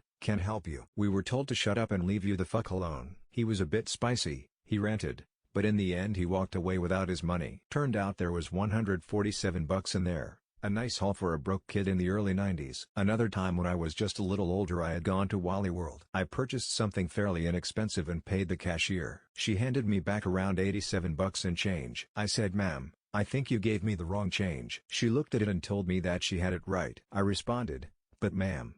She cut me off, spitting mad, and went into a rant about how she was very good at math. I let her finish and simply said, 'Okay. Sorry to bother you, ma'am.' I then took my leave. I wonder how she felt about her math skills when she counted her drawer after her shift. What I was trying to tell her was that I had paid with a 20, not a Benjamin. Stack the pallets for high. I used to work as a merchandiser for a national soda company about 10 years ago. One of the biggest problems we had would occur every holiday when stores had serious sales on soda, like getting 4 12-packs for $10. The problem is that there simply isn't enough room in the back room to store enough product on a really busy holiday like the 4th of July. Our sales reps would order way more stuff than we ever had room for, and then it was up to me on how to Tetris it all into the space for us in the back. The way it should be done is to send multiple orders on days like that as space becomes available. But of course that means sending drivers to stores multiple times, which costs time and gas. I had one store that had a really strict backroom manager with a no exceptions policy of pallets never being stacked more than 3 high. On this particular 4th of July we literally had twice as much product than what would fit. So I call my boss and tell him he needs to send a driver to buy back some of the excess load. He tells me to stack the pallets as high as the forklift will allow me to solve the problem. I remind him at this location I'm only allowed to stack 3 high. He tells me to figure it out. QMC. I know that the backroom manager will get lava level mad when he sees this, but it's the boss's orders, so I am up to 5 high when the manager sees it and goes banshee apeshit on me. Man shrugging, and tell him it's my boss orders. I finish stacking, with one tower now being 5 high, then start walking out as my shift is now done. The backroom manager tells me if I leave it like that we can kiss our account with the store goodbye.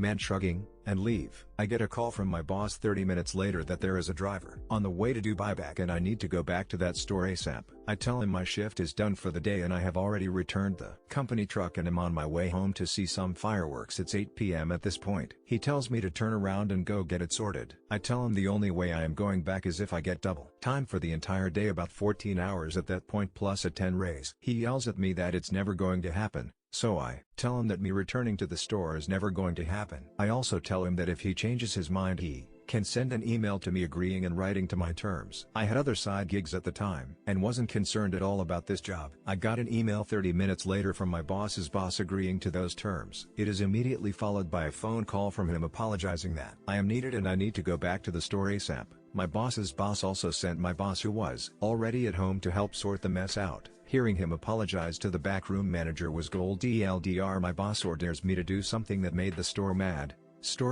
Almost cost them their contract with the store, and resulted in me getting double time for a day plus a permanent 10 raise. Oh, and boss also had to come sort the mess. Take my ID and ask me what the fuck are you going to about it? Okay, so when I was a wee superb raccoon, but still superb, I was in the Navy, recently 21. We decided to go to a bar that had a decent local cover band. So we show up and I present my ID. Grant you, clean cut and close shaved, I did not look 21. But my out-of-state ID was no good and all I had was my military ID. Doorman decides he can fuck with me. This is fake. I am keeping it. My eyes bugged out. Dude, that is a military ID. Give it back. Nope. Mine now. $20 bucks or fuck off. I can't get back on base without it. I said. Then you better cough up $20 or fuck off. Oh, I see. This is a shakedown. Fuck off, huh? Okay.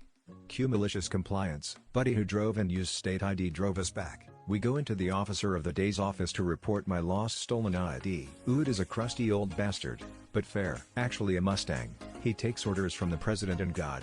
And we are not sure of the president. He might tell him to fuck off if it is a stupid idea. He listens. My buddy backs my story. His eyes narrow in an evil way. Chief, can you come up here? I got a present for you. I started to shake a little. Am I headed for a few days in the brig for losing my ID? Fuck. There goes any chance of a bump to E4. Seaman Raccoon here says the doorman at Joe's took his ID and wants $20. Pull the driver and one of those jarheads at the gate and go down there and sort it out. The chief looks at me like fresh meat. Come on you two, we are going for a ride. So we all pile in the van with a couple of Marines and BDU and sidearms. It is quiet on the way there. Chief don't look too happy. Can't believe I gotta deal with this shit. Well, at least I don't have to sit at the desk all night. So we roll up. Place is pretty packed. Doorman don't look so tough as the chief stalks up to him like a storm cloud spitting lightning and two armed Marines flanking him. I am hanging back. Raccoon, this the guy with your ID? Yes chief. Chief gets up toe to toe with him. Chief is short and wide, but is built like a brick wall. Jim Muscle Doorman takes a step back. But dude has nowhere to go into the little entranceway. Give me his ID now, or I will start looking for it myself. ID is produced. Hand it to me. Doorman ignored. Chief pulls the door open, looks at the room, motions for the Marines to make a hole to the bar, make it wide. They do so, calmly shouting to move people out of the way as the music and talk dies down. Chief grabs a chair, stands on it, then uses his parade ground voice. All active duty military, this site is now on the prohibited list. Pay your tab and get out. He gets down, walks out with Marines tailing him, and half the bar follows them out. Very few are active duty this far from base, but many are reserve or retired. They don't like shit like this either. Place went on the list and was still there when I transferred out 6 meters or so later. Yep, I fucked off, hard and fast. Take notes of everything you say in the meeting? Okay, but it will get you fired. So this happened a few years ago, and I will be vague since I'm still not sure if the dust has fully settled from this fiasco yet. At my former company, I was the secretary for a small improvement team that would meet monthly to discuss issues within the company and brainstorm ways to fix them. Something you need to know about me is that I was given this role because people know I am meticulous at keeping records due to HR-related issues I had at a previous place of employment. I don't think my boss realized that this careful record-keeping applied to her as well, especially when she appointed me to be secretary of this little committee. But I digress. I was a model employee, Red Award-winning, and went above and beyond what was asked, as were many others in my department.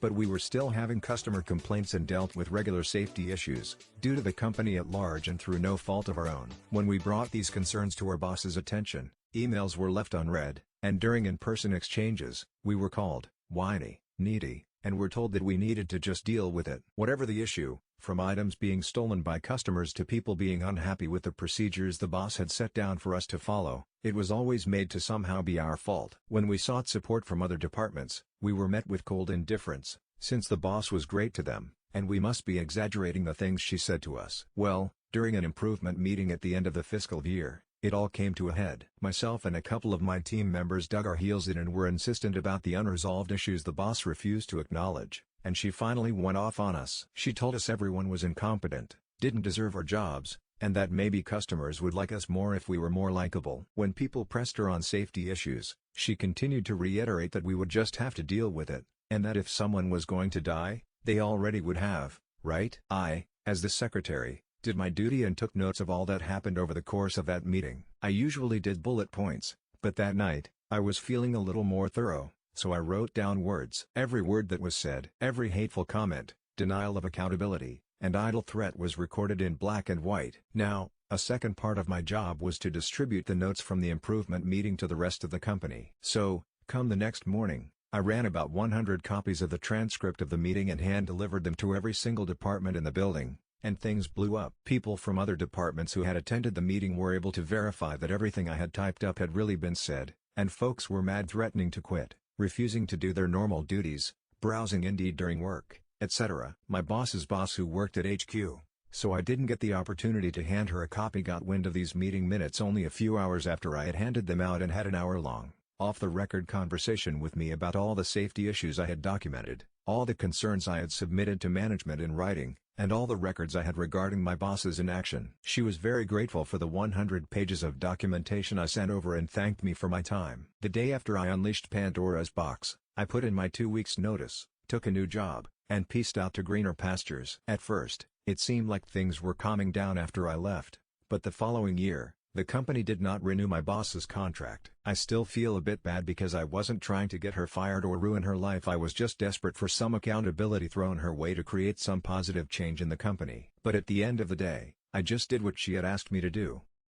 Transfer me to anyone else, whatever you say, ma'am. During the summer of 2020, I worked customer service for an online retailer. It is the worst job I've ever worked. While most people were polite, kind and understanding, I had to deal with many people who were often justifiably upset about a problem with their order, but even then most people would be sure to say their anger was not directed towards me. Faking sympathy for these people was hard enough, but then there would be people berating me personally as if I had something to do with whatever problem they were complaining about. One day, the system we used to track people's orders was down. I wouldn't be able to cancel orders, check when the shipping date was, change the shipping address, nothing. The supervisor told us to tell the customers to call back in an hour, at which point the system would hopefully be back up. Again, most people were understanding that there was literally nothing I could do to modify their orders and said they would call back later. This one lady calls me and is upset about something and wants me to cancel her order. I tell her I apologize for the inconvenience but I can't at the moment, and that she should call back in an hour. She was not happy with the response. She starts going off about how that is unacceptable, she doesn't have time later, take down her information and do it later once the system is back up, this is horrible customer service, etc. I constantly have calls coming in, so I can't be dealing with her problem at the same time as speaking to another customer, and more importantly, my shift was going to be finished in 20 minutes and I sure as hell wasn't waiting around for the system to be back up and doing overtime to cancel this lady's order, especially with her rude, entitled attitude. Eventually, she decides that she has had enough of me, and asks to speak with my supervisor. Summer of 2020 is peak COVID, so I was working from home. I explain the situation and say I can't just pass the phone to my supervisor, but what I can do is escalate the issue by putting in a ticket and a supervisor will call them back in 24-48 hours. Of course this is not good enough for her. She is yelling at me at this point, going on and on about how awful this customer service is, and she is not accepting that there is nothing I can do at the moment. She decides she doesn't want to speak to me anymore and screeches at me to just transfer me to anyone else. I don't care. I don't want to speak to you anymore. I say okay, just give me a moment. As I'm thinking in my head you did say anyone, I transfer her to the Spanish customer service line. DLDR customer service job, system to modify cancel orders was down. Lady didn't like that, got frustrated and asked to speak with anyone else. I transferred her to the Spanish customer service line. Transfer me to anyone else, whatever you say, ma'am. During the summer of 2020 I worked customer service for an online retailer. It is the worst job I've ever worked. While most people were polite, kind and understanding, I had to deal with many people who were often justifiably upset about a problem with their order, but even then most people would be sure to say their anger was not directed towards me. Faking sympathy for these people was hard enough, but then there would be people berating me personally as if I had something to do with whatever problem they were complaining about. One day, the system we used to track people's orders was down. I wouldn't be able to cancel orders, check when the shipping date was, change the shipping address, nothing. The supervisor told us to tell the customers to call back in an hour, at which point the system would hopefully be back up again. Most people were understanding that there was literally nothing I could do to modify their orders and said they would call back later. This one lady calls me and is upset about something and wants me to cancel her order. I tell her I apologize for the inconvenience but I can't at the moment, and that she should call back in an hour. She was not happy with the response. She starts going off about how that is unacceptable. She doesn't have time later. Take down her information and do it later once the system is back up. This is horrible customer service, etc. I constantly have calls coming in, so I can't be dealing with her problem at the same time as speaking to another customer. And more importantly, my shift was going to be finished in 20 minutes and I sure as hell wasn't waiting around for the system to be back up and doing overtime to cancel this lady's order, especially with her rude, entitled attitude. Eventually, she decides that she has had enough of me and asks to speak with my supervisor. Summer of 2020 is peak COVID, so I was working from home. I explain the situation and say I can't just pass the phone to my supervisor, but what I can do is escalate the issue by putting in a ticket and a supervisor will call them back in 24-48 hours. Of course this is not good enough for her. She is yelling at me at this point, going on and on about how awful this customer service is, and she is not accepting that there is nothing I can do at the moment. She decides she doesn't want to speak to me anymore and screeches at me to just transfer me to anyone else. I don't care. I don't want to speak to you anymore. I say okay, just give me a moment. As I'm thinking in my head, you did say anyone, I transfer her to the Spanish customer service line. TLDR customer service job, system to modify cancel orders was down. Lady didn't like that, got frustrated and asked to speak with anyone else. I transferred her to the Spanish customer service line. Want lights off? Sure. I am new to Reddit, and English is not my main language. I'm in a car driving on Balkan roads, so I'll probably have misspellings. I will put my text in chat, he will probably fix mistakes. I am in an IT course in one Balkan country, and we got an offer to go to one summer sports camp. Many of us agreed, and it was great fun. We were in small rooms of 10-14 people I think. There was a room with 16. But I can't confirm. When I say small, I mean just enough room for 6-8 double beds, space to get to the beds, and a bathroom. The camp was great, but if you wanted to find something you didn't like, it wouldn't be hard. However, we had such a great time that we ignored most of the things. There was one rule: we had a problem with lights off at 11. Now, the rule is okay for kids, but we were between 16 and 20 years old in my room. Also, most activities that the camp organized itself finished after 11, which caused a problem because 12 boys needed to prepare for bed in the dark. The only light source we could use was in the bathroom, which would light up maybe 1/4 of the room,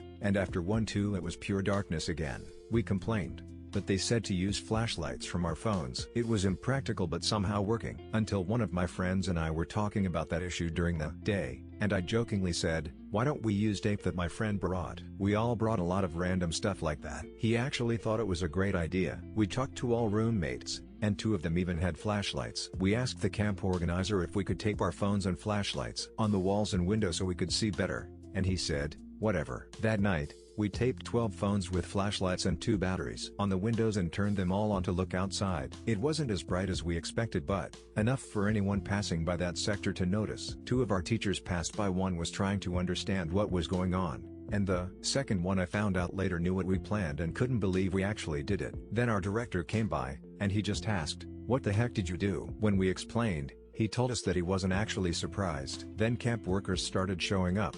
The same one who told us the first time to just use phones. In his defense, he was following rules from above, and told us we hadn't broken any rules, but the organizer would not be happy. The next day, all phones were dead, and 1 battery was surprisingly still holding. Some sort of higher up talked to us, and he thought it was funny. The rule has changed, and now lights off is at midnight for older groups.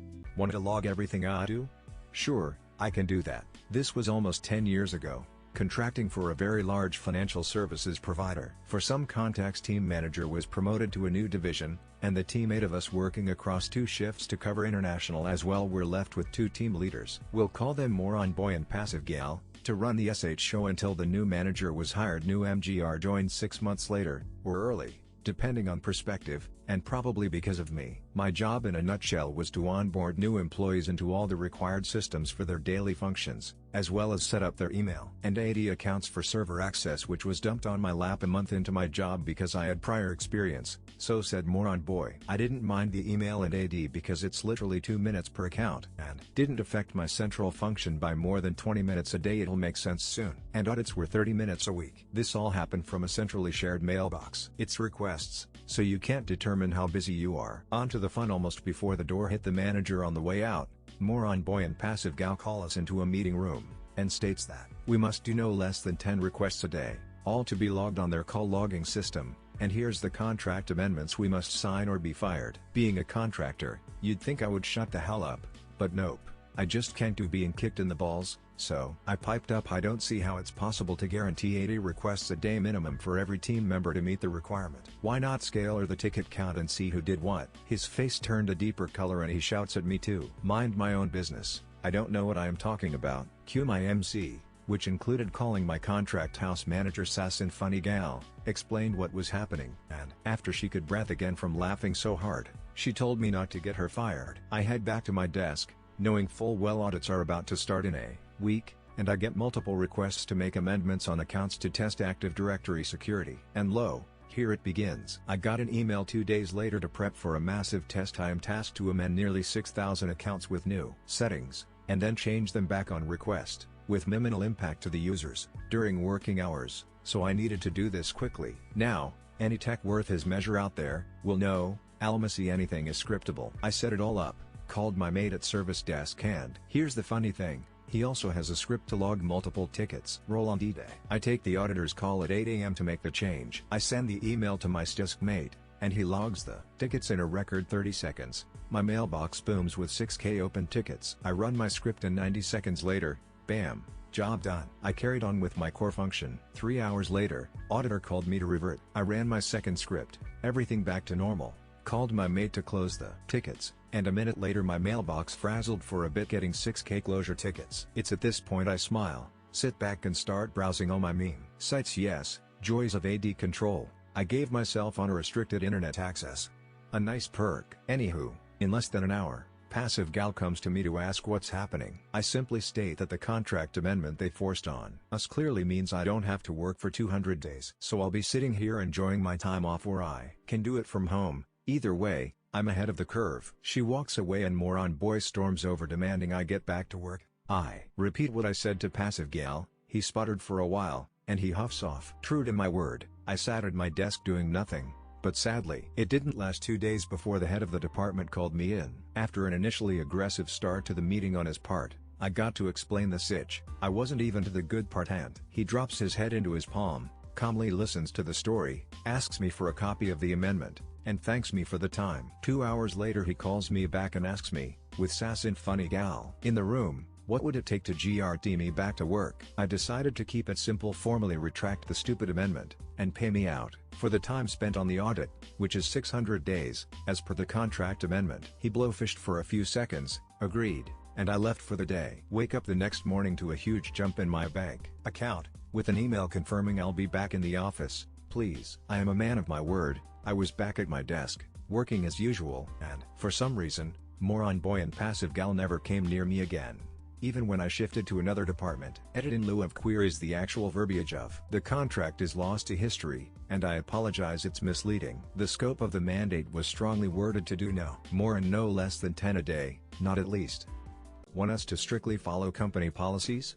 No problem. Hello everyone. First post here, on mobile and not a native English speaker, so forgive my mistakes. TLDR at the end. Hope this will satisfy your hunger of malicious compliance. This MC comes from a few years ago when I was working as an external developer for a software house. The team was great and the lead developer, let's call him Mark, was simply the best to work with. He was a very skilled developer with also the ability to easily coordinate the team's tasks. We also had a manager, John, who was also very friendly and easy to talk to. Our job was going smoothly. The company tracked the progress of the various projects in a software where John divided them in various steps. John set up these steps very broadly as analysis, initial setup, development, release, maintenance, To avoid creating too many of them, we then needed to input the time we spent on each of these steps. If the project was missing some steps or hit the budget cap, we couldn't input our timesheets and technically weren't allowed to start working. Per company policy, our duty was to inform our direct superior about these issues,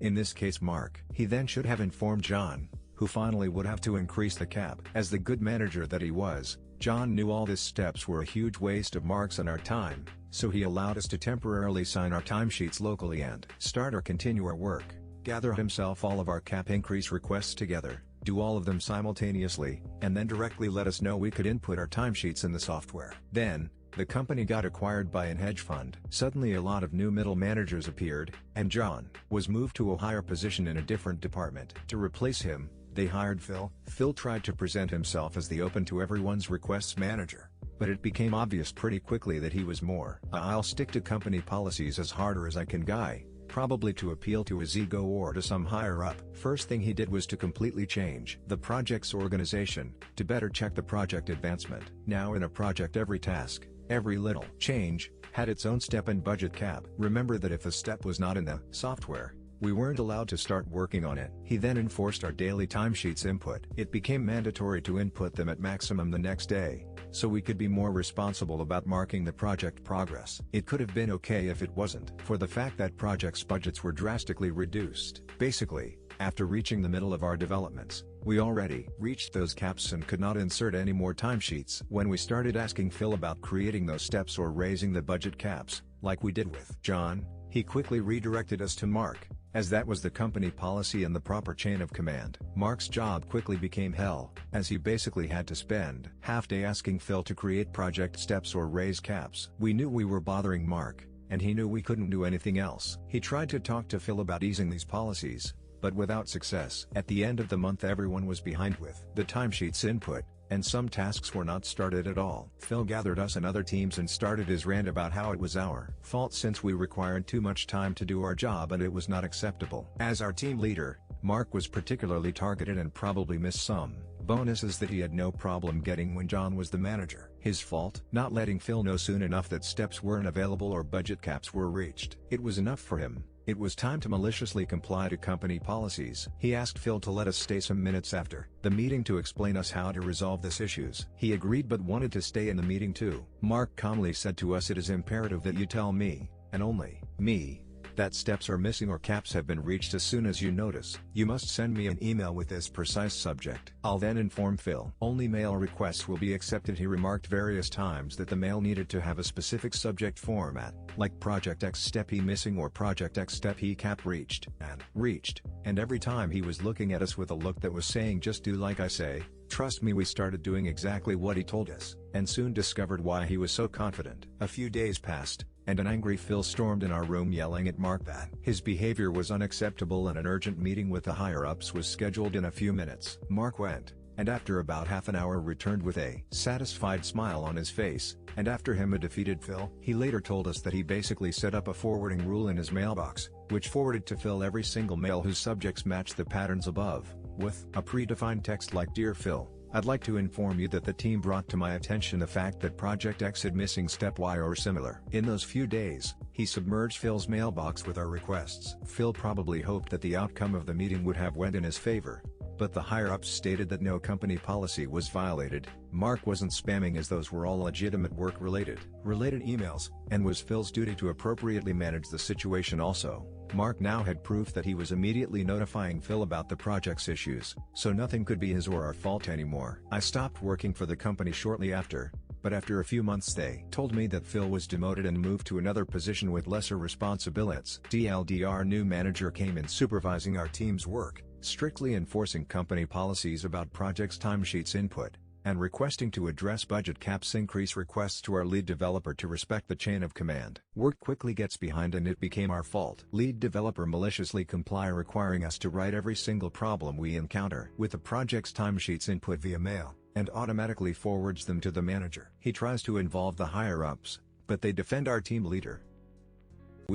If you are quoting company rules, I'll follow them exactly as it is. This was done by ex-colleague. This happened a few years ago. when I was working as a techno manager in an Indian startup IT firm. It was a small firm with less than 50 employees and there were two founders. Let's call them Vicky and Joel. Vicky had worked a short time in an MNC, but was not able to stand authority and had to resign, whereas Joel had no real workplace experience. Vicky managed the place like a king, showed tantrums, anger, etc. Joel was simply a yes man to Vicky. Now we had an HR lady, who was okayish with the older employees and strict with the newer ones. As for me, I was not that good technically compared to my colleagues but was good at people management. Also I was one of the longest serving employee too. I was friendly with most of the employees, especially the new ones. This was due to the fact that I knew it was not easy to work with. The founders and I wanted the show to continue as it was my first company too. So a new joinee, named Bob, joins and after 6 months he is assigned into a project. Because of the time zone difference he worked up to 4 or 5 a.m. and the client too was happy with him. Since he was sleeping late, this guy always reported at nearly 11:30 a.m. in office. Out of the blue, founder calls me and HR and asks that why Bob is late to office and said he has to be in office by 10:00 a.m. as other guys. BTW forgot to mention Vicky and Joel came into office only once in a while and it was pre-corona times,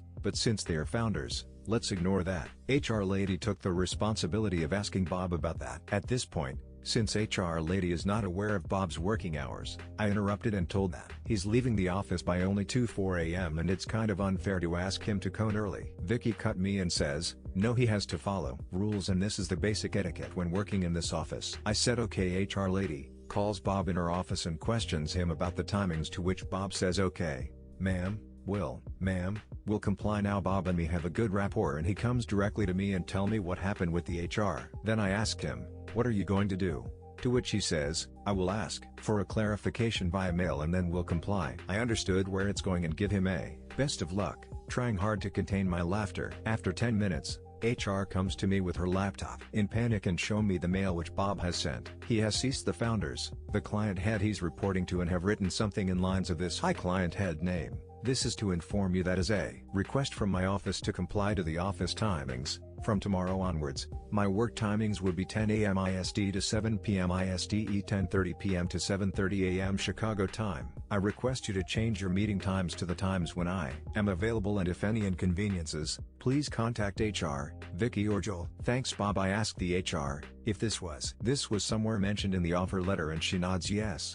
I tell her to take the matter to Vicky at Vicky's room, since the narcissist guy he is scolds HR for not nothing this in the offer letter, then asks her to correct this. She goes to Bob and asks for correction, to which Bob firmly says no to. HR lady, being stupid, tells that she told this because Vicky asks her to, and Bob still stands firm and asks HR if Vicky have said it, then ask Vicky to formally reply in the mail thread asking to revert to his old timings. Bob also says that he is not going to get back to old timings unless Vicky mails, and they have approximately 4 hours to do so before the client reacts. HR comes to me for help and we go together to Vicky's room and brief Vicky lash out at HR, and at this point I interrupt and says, it's better to address the issue as in 4 hours client will get involved and we have to take a decision before that. Vicky hesitantly sent out the mail saying it was a mistake as Bob's special case was not considered during the decision making and Bob can continue his earlier timings. As I walked back to office, I saw Bob looking at me and laughing really hard, and I had to hold a straight face as HR lady was also behind me. Needless to say, Bob has his timings intact.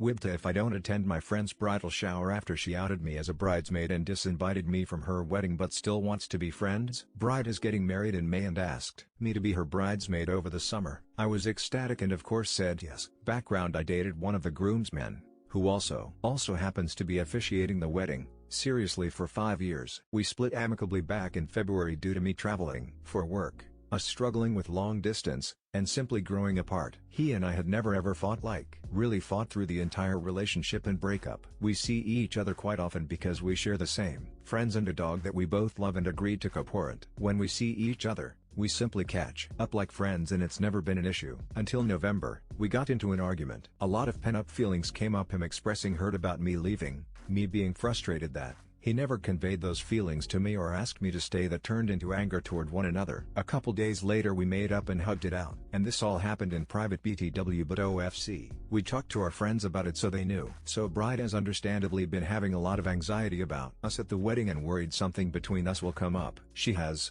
however, not talk to me at all about it. I tried talking to her while the fight was going on but was pretty much met with silence. My other girlfriends were very supportive and gave me advice, despite their SOs also being friends with my ex. It was a tricky situation because we are all friends, but I wasn't asking anyone to take sides, just really needed a friend in that moment and didn't get that from her. So instead of talking to me and just asking where 10 and 1 stand, she's nixed me from the bridal party and disinvited me from the wedding altogether. And ended it with "I love you, you're one of my closest friends, I just have to think about me and my wedding right now." I'm trying to be understanding that she has wedding brain, she has anxiety, and she has every right to be stressed about me and ex together, but I can't help feeling so hurt that she doesn't trust me as a friend to be 100 there for her on her wedding day. Is it really terrible of me not to go to her shower? Like, I just really don't want to spend money on a gift after this Lamau. Especially when I feel like I've already put a lot into this friendship that I'm not getting back out. I just watched their obnoxious 1-year-old German Shepherd who's given me scars BTW for 2 weeks while they were abroad for no payment because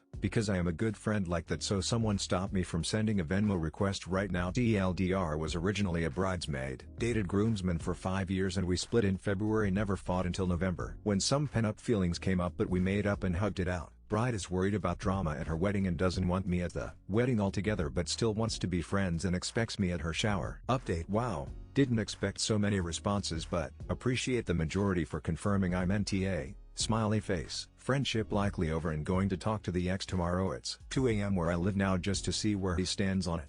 Work tried to punish me, it backfired. Back in maybe 2006-2008ish, I was a tax associate at the most well-known tax service in North America. I did very well in the class you take, which determines your eligibility to be hired as well as teaching you how to do taxes, and was hired. I bounced from office to office as newbies do, and I was doing well enough that I was always the first to be called if a shift needed covered. After my first season with them went so well, I was invited back for the next year and the class was free because of the invitation back. In case you wonder why the class is every year, it's because tax rules change every year and we have to keep up. Shortly after the class was over, which I aced, I was approached by the lady who ran the district. She wanted to open a seasonal office in a Walmart 50 kilometers outside the city I worked in. She wanted me as a primary associate there, in part because I'd done so well in the previous year, in part because I'd aced the class, in part because of my background in security, and in part because I lived 20 kilometers closer to this Walmart than anyone else on staff. I wasn't to be a manager,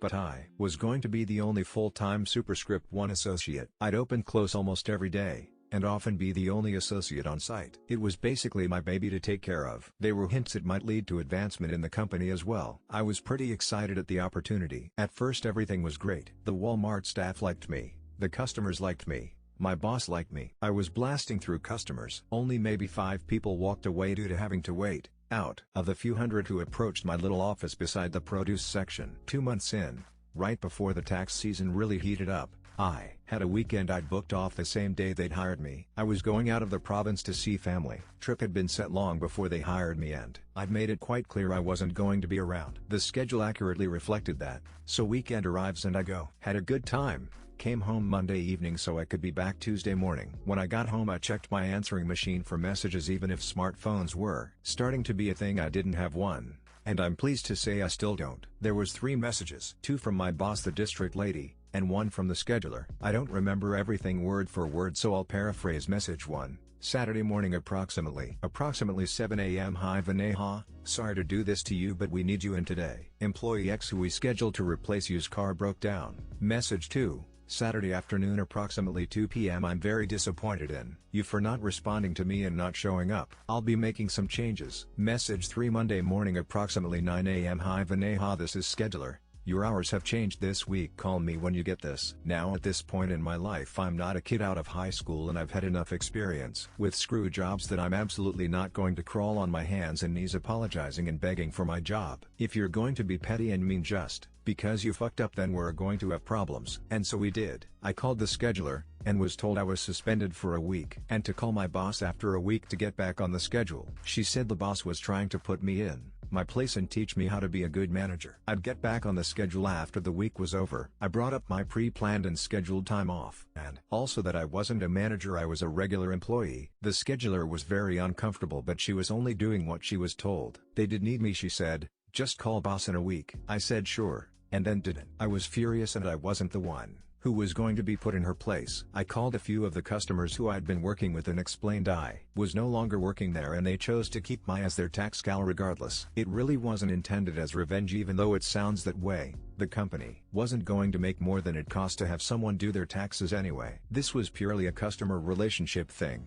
I like to finish what I start. The real revenge was accepting my suspension. The entire week I was suspended, I made sure to stop in at the Walmart to see if I knew who they scheduled for my shift, and if we were friendly then help them out with the quirks of this location. But there was never anyone there. I confirmed with the Walmart staff. All week they had no one working there, paying Walmart to rent space and getting nothing but a bad reputation for it because the heavily advertised new location had 0 employees. It remained that way for the rest of the season. 2 months. The boss never called me and I never called her. Pride. I have no idea how it impacted her. Professionally, I stayed far away from taxes ever since. I got another job before my suspension was over and never looked back. ETA superscript 1 full-time associate for the location does not mean actual full-time hours position. My apologies, I should have made that more clear originally. This office was open 4 hours on weekends and 6 hours on weekdays, so I wasn't a full-time employee.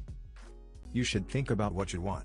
Okay, I used to be a firefighter for a volunteer department. The town was small and nothing happened on most days, but I was young and single and I loved the job. I showed up every single time I could. The only person who was there more than me was the chief. As many volunteer firefighters know, when grandma falls down at 3 a.m., you get 1 or 2 people, but if there's a fire, people you haven't seen in months suddenly have enough time to show up. Anyway, that department was a mess. People were always shit-talking and backstabbing. Training was a joke. You were lucky to get a PowerPoint once a week. Stuff was stolen often. There was once a whole political coup for some reason. Somebody really wanted power in a small town department in the middle of nowhere. I learned it was best to just stay quiet and do my job.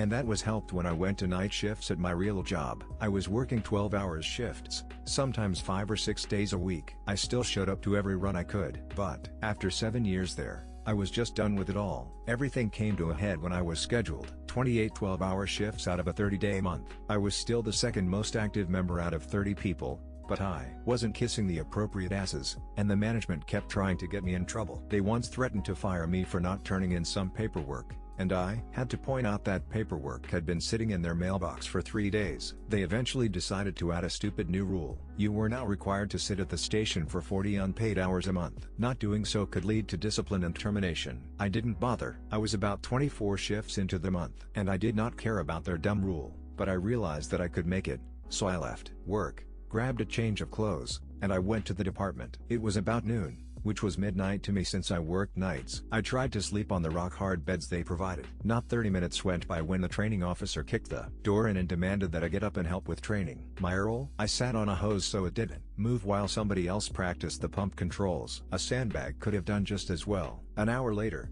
training finished and I tried to go back to sleep. I was told off again. I ended up hiding in the TV room, so I could have some peace and quiet. They found me again and wrote me up first time in years for what amounted to not being enthusiastic enough about the job. I endured a lecture while trying not to fall asleep where I stood. I finally got to go sit down, when I got a text from the boss at my real job. They wanted me to work that night and wondered if I was available. I thought, you know what? I am available. And I left. A few days later, I got a nasty email from one of the guys who wrote me up, telling me they didn't like my attitude and that I needed to think about what I wanted. I thought about it and I realized I didn't want to deal with their shit anymore. So I wrote my resignation letter, went back to the station, gathered my personal effects, and I never went back.